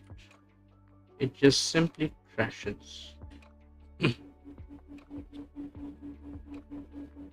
So one of the things we can do here is very simple. Error, and you do the basic stuff where you say error getting file stat. Well, that is something that we can do. So now make server. Okay. No such file. Why is there no such file? First of all, it never actually, it also didn't print the content, by the way. It didn't quite print the content, it's empty. That is one thing which is really, really fascinating. Can I just do open? Open file. Okay. So here, what do you need? So you need the name, which is path, and then you have some flags, which you can say. I have to see the mask in here now. So yeah, it's read only. So this is the bit mask, and then 666. Let's start. This is how you do that. So in here, this should return you back with an FD. Oh, it returns you back with a 5. Returns you back with a file. Okay. Now, file read. And you have to give it the buffer. So buffer, I think 1024 should be enough for everybody. Anyways, it's a slice, which means it can grow. Things like that, blah blah blah, blah blah blah, whatever. Okay, so you handle the error. Let's see, you handle the error. If this is the case, then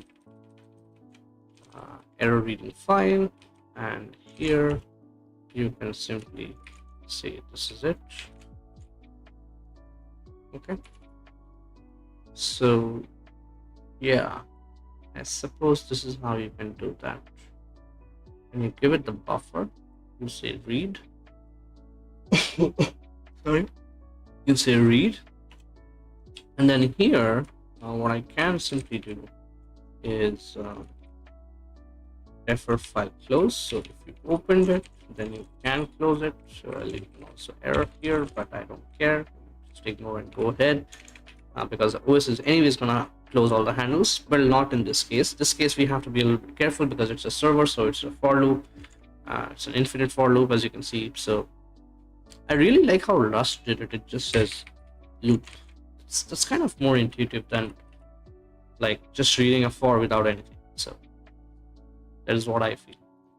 Anyways, so let's rename this to, so let's not say content in there. What I do want to say here is content is buff of till read. Okay, so let's do that. So this is the number of bytes that you have inserted in that particular buffer, right? And that seems pretty okay to me.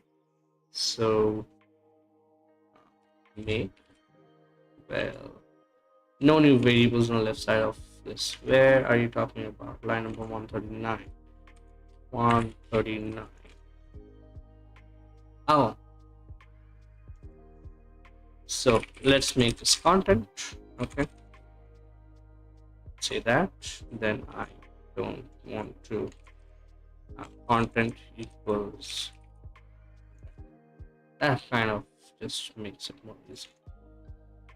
Okay, so now server, it keeps running. It's still now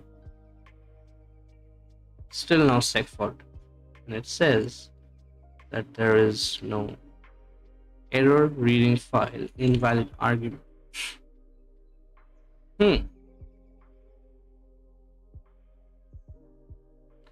Okay, so here os dot open file. Open file is a generalized open call. Most users will use open or create instead.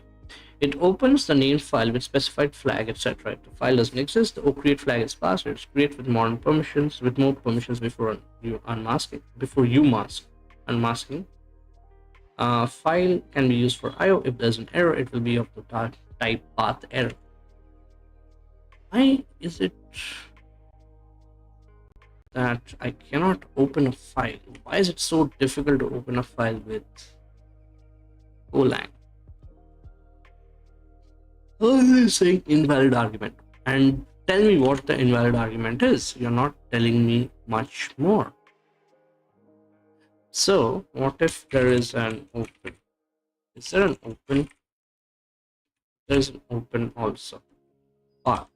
I wonder if it passes some, okay, read only.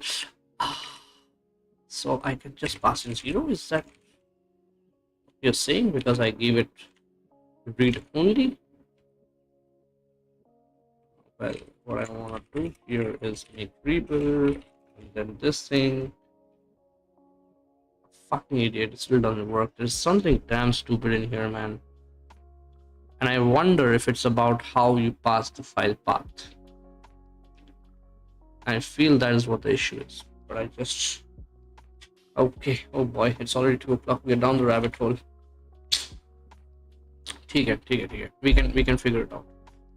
We can figure it out. So just changing it to open will not work anything because of the fact that it's just doing this whatever you are doing, right? So this is not gonna be, by the way, stat does has close. No, so it's just a struct. It's not something, a resource sort of thing, right?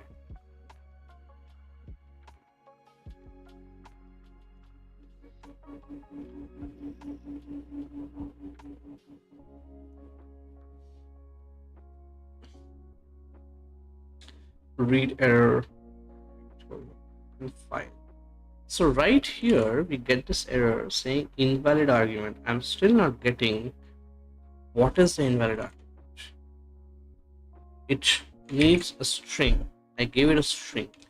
Then it needs the exact like the flags which open takes in, and I gave that. So we can look into that.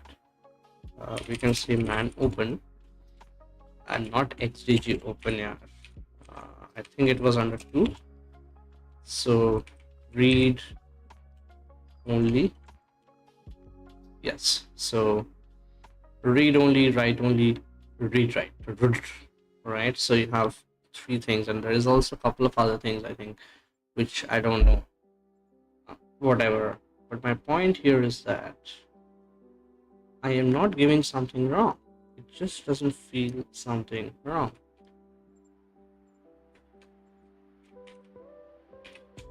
Sorry. This here is the function, and it has int flags. Just for an example, by the way. We are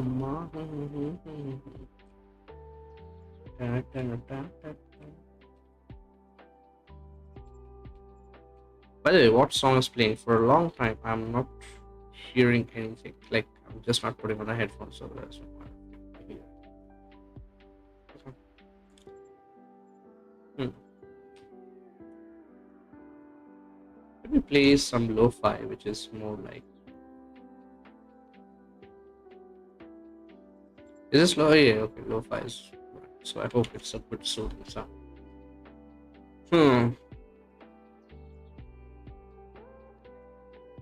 I really don't want to give up right away, but I feel like I have to.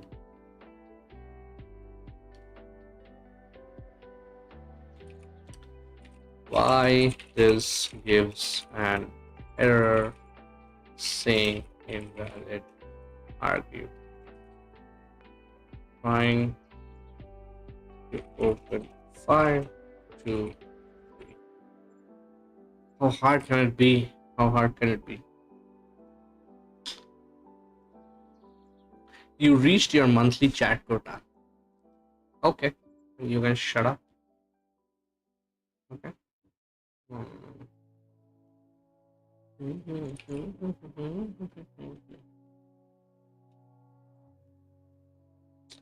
Why getting error invalid argument when trying to open file?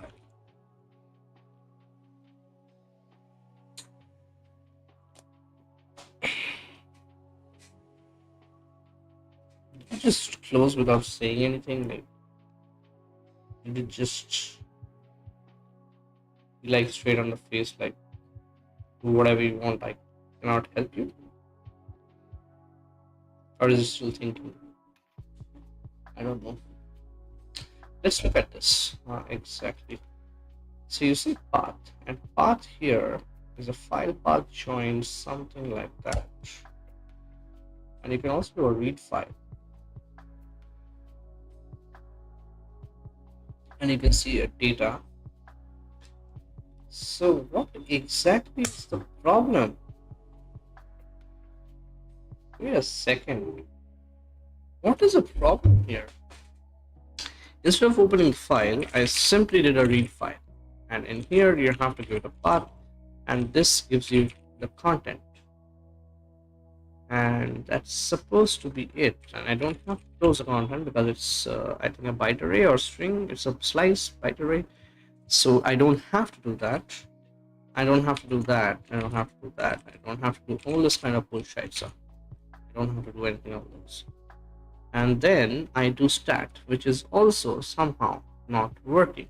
But if I do this, and then if I say fmt println, I don't want to do content length and all of that. Okay, I just simply, okay, yeah. Some of the Mac bindings are really stupid. It doesn't quite work on. It's tried hard to mock the. So let's do that. Does it compile? Does it compile? It looks like it compiles. So let's see. Then you give it server, and then here dot get. Okay, it says content length is 0. Why? Why is content length 0? Why? Why?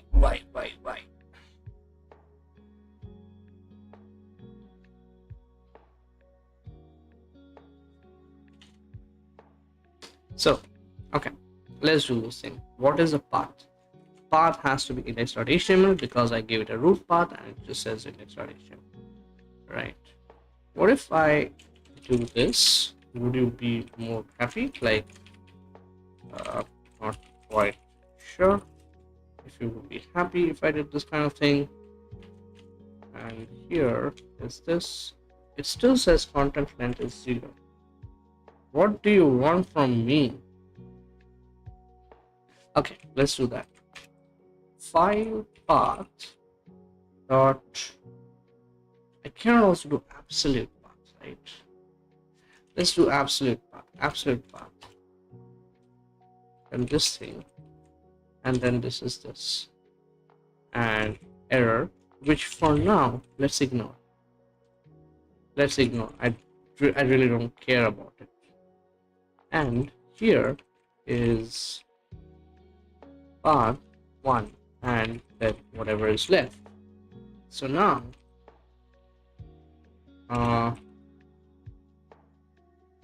server, and then this thing, it still says 0, and it somehow picked up the correct absolute path and it says 0, which means I think I know.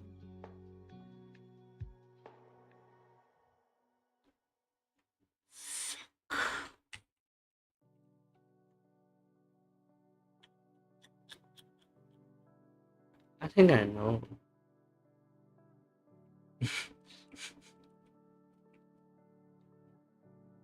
I am debugging this for the past 15 minutes or 20 minutes. And I renamed the fucking file.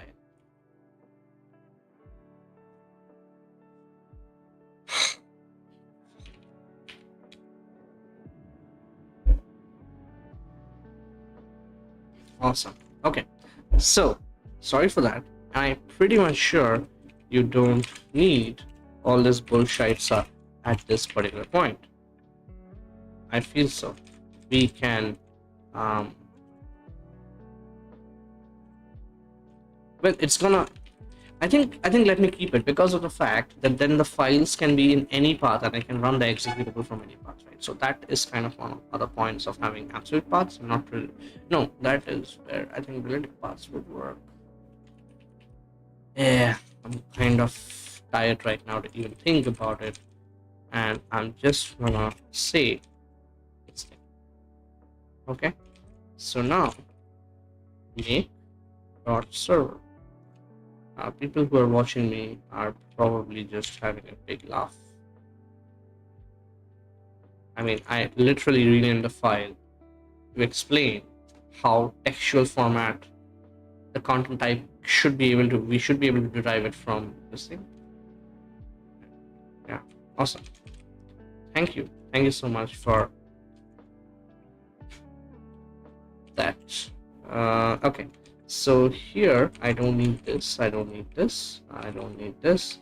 I need the stat, and this is what I'm looking for. Okay, cool. So what do you make of it? And server. Okay, so you just say index.html, you don't say anything else much. That is fine. That is also fine.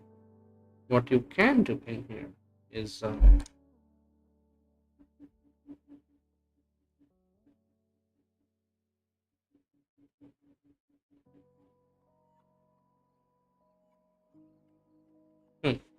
what you can do in here is that you can see, I think it's under strings.split, split, and you have to split with what? You have to split with dot. There's a problem here. No, there's no problem. You have to split with this, and you take the first one, and this is gonna be our extension. And for now, I'm just gonna say if extension is HTML, where is your content type? So content type is gonna be text HTML, and we can probably also say cat set this field. Else if CSS. So what exactly is a CSS content type? CSS content type Can you tell me? It is just text CSS. Okay. CSS. And then let's if this JS. I think it is also like this, which says JavaScript. Else, for now, I'm just gonna say, mm, I'm just gonna say this is explain. We need to handle error. Like basically, we need to be able to say, okay, this is not this. So this doesn't work because I have to say where content type it's a string. Now, why does it say that unused? Okay. We're gonna use it. We're gonna use it. So you have the status line, which is the version and the status code. Then you have uh, the map, which is for header section. Okay, good. And then you have the content.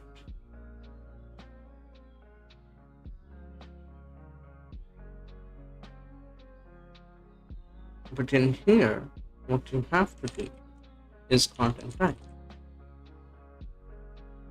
You have to do that.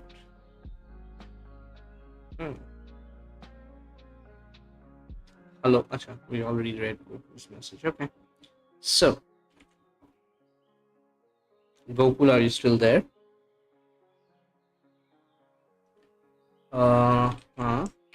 So let's do a make.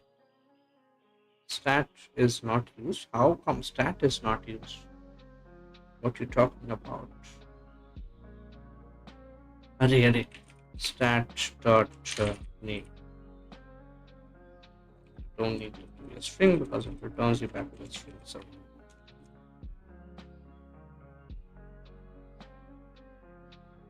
So let's do make. Let's actually go here. Let's do make. Then let's do serve. And then do that. And unsupported HT1 something. Okay. So something didn't work correctly. Request completely sent off. Unsupported HT1 subversion. Okay. So we did something wrong in here. Okay, let's look here and let's look at 400. Okay, but it doesn't quite say.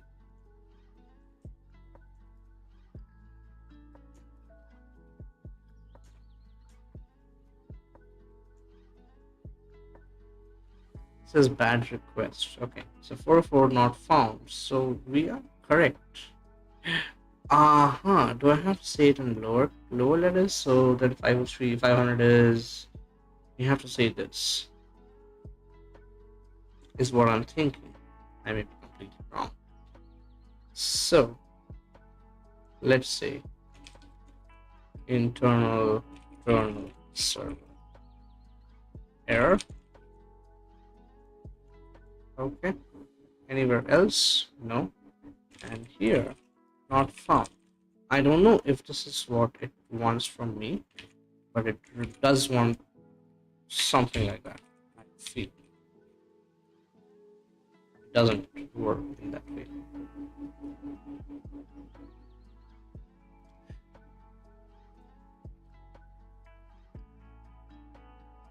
Okay. Let's do this one thing. Let's simply go here. Fuck. Yeah. We did this.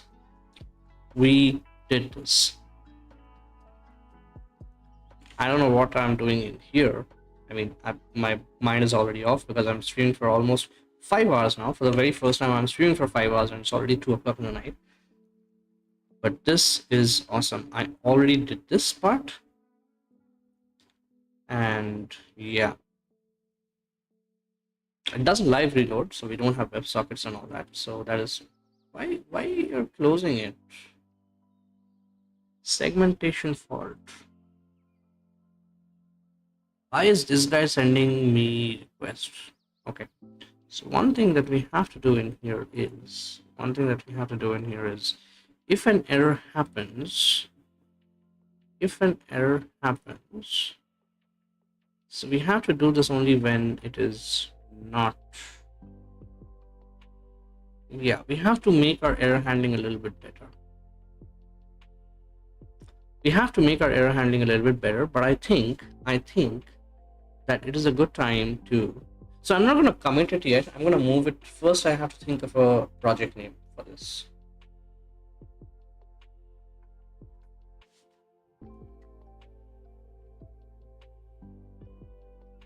What is a good name for this? So something unique, mostly one word. Any suggestions? It's gonna give me some weird two words concatenated together, but yeah. But anyways, I think that's it for today. I'm yet not gonna upload this thing. I'm gonna upload it next day. Tomorrow maybe in the night. Tomorrow maybe night I cannot stream because I have to pack for Sunday. Ember, Flint, Vapor, Rift, Nexus, Pulse, Forge, Glyph, Nova.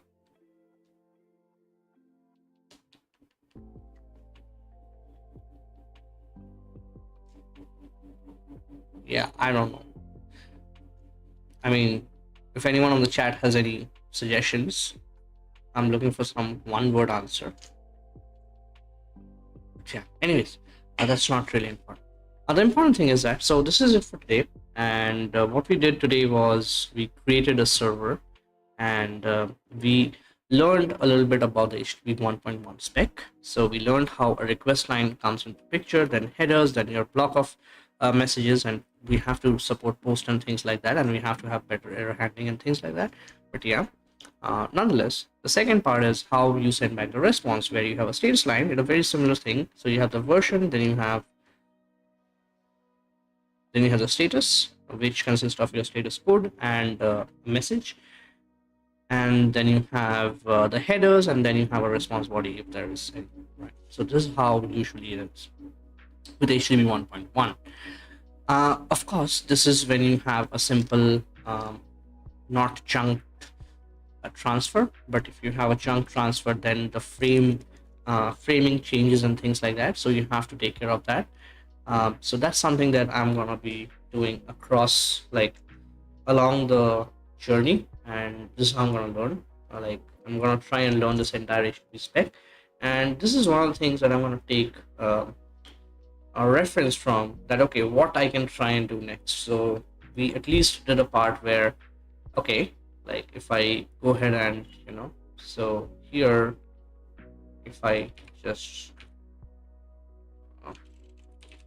run the server, right, I can at least go here. So one of the problem here was that, okay, so you are sending you're sending a message from your plugin or something like that. It just feeds that way because so Chrome DevTools JSON, I don't know if this is the correct thing. So what I'm going to do is I'm probably going to use this here. So localhost 8080. Is it 8080? Yeah, it's 8080. And that kind of didn't work. Why?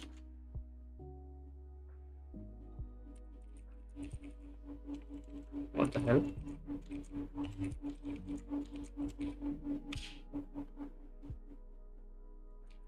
I don't know what is up with that now. Okay, so seems like every one of the browsers that I have is a piece of ass. So this works, and if I just do that, this works. So I don't know what exact request came in and things like that. Okay, but anyways, so there are a couple of things that we have to still work on. So one of the things is proper error handling. For a page, if something is not found, right? If you're trying to access a particular thing, it's not found. The second thing, I really want to make it more aligned with how Python HTTP server works, where if you do not have an index.html to the root path, it basically generates an HTML for you and showcases the directory and things like that, right? So that's one thing that I want to do. That's one thing that I want to do. Second thing that I also want to do is, so it's going to be a very simple web page with most likely just, like there's literally nothing style. And yeah, it was a good learning session. I learned how you work, how the HTTP spec works, and how you have to work with Golang. I need to get a little bit more hands-on, so typing is a little faster, I hope so. Although I'm not great at typing, but a little bit faster than this so that I can get things more done. But yeah, overall, it was a really fruitful session. Thank you so much, everybody, for joining. Okay, it's already 2 o'clock here at my time. I don't know where you guys are joining from, but yeah, it's already 2 o'clock here. And I think now I'm very, very tired. I'm gonna get a good sleep. Tomorrow, I have doubts that I can do stream because afternoon I have some plans with family. Then evening maybe. It's just again maybe. And then in the night I have to spend time packing for leaving for my hometown on Sunday. Now next entire week I'm not there, so I won't have access to my system. But I'm carrying my laptop, which I don't know if it can take up OBS things. It's an M4 16 GB. This is a new laptop. I have never used it. I have always used Air 8 GB thing before, and it worked for me. And like it's very, very old, very, very old. And for the last, I don't know, 3-4 years, I haven't even opened it. So I've been mostly working on my PC. And so since I'm traveling, I got this new laptop, and I was okay, let me see, because I heard M4 is really good. So let's see if M4 is good and I can set it up. I've been using an M3 before in between, so that has also been quite good, but it couldn't handle some things like a lot of load, Docker load and things like that. But this laptop, I'm trying to not just gonna be a very light travel laptop, not have a lot of things, just Visual Studio and Zoom for any meetings, that's all. But yeah, I'll try to get OBS setup done, and if it works, awesome. I can maybe find some time to do streaming. Okay, that's one thing. Yeah, that's all. So thank you so much. Thank you so much for everybody who's still watching right now, and thank you for supporting the channel. And yeah, share it with your friends if anybody is interested in this kind of content. And very soon, I might have to stop live streaming. Very soon, it might happen that I have to stop live streaming. And in that case, there are 2 ways to move forward. I can have shorter videos edited, for which I'm still learning editing right now. And I'm trying to come up and make videos using code and both like Canva to come up with videos. And the second thing is that I can also record lengthy sessions where I actually do stuff, because I feel it's much more interesting to do someone something and face an issue and see how they go ahead and solve that. Because Linux commands, I'm not anyway a power user, you already saw me, but at least the bare bone of how to start working with Vim, how to start working with Emacs, not be afraid of it, how to start working with fine grep, things like that, is something that I saw watching people stream or recorded streams. I just saw them, or I would go on an never mind. So yeah, if you're working as a software engineer, you go on a lot of release calls where you have system admins who are doing this kind of stuff to deploy things for you. And I'm very keen, and I keep asking them, hey, what you did? Previously, I used to ask a lot of questions. Now I can almost figure out what they're doing. So that is how I became more comfortable with it. So that is one cent from me, that you should always be very, very alert of what people are doing and just see the commands that they're doing. And if you don't know what it does, Google it. It's really, really helpful. It's really, really helpful. I'm no way a power user. I'm no way a really, really whiz guy who is always on the terminal. But I can say one thing, I'm not afraid of the terminal. So if you give me a black box, I am still not afraid. I can still try and find my way around it, and I can move that. So that is really, really helpful. Okay. Anyways, again, thank you so much, whoever is online right now. Thank you so much who already joined and dropped in. So yeah, share it with somebody who might enjoy this kind of content. Share the channel. If you haven't subscribed, please do subscribe. It helps. And yeah, thank you so much. Have a good night. Have a good morning from wherever you are. Have a good day. Okay, thank you so much. Bye bye.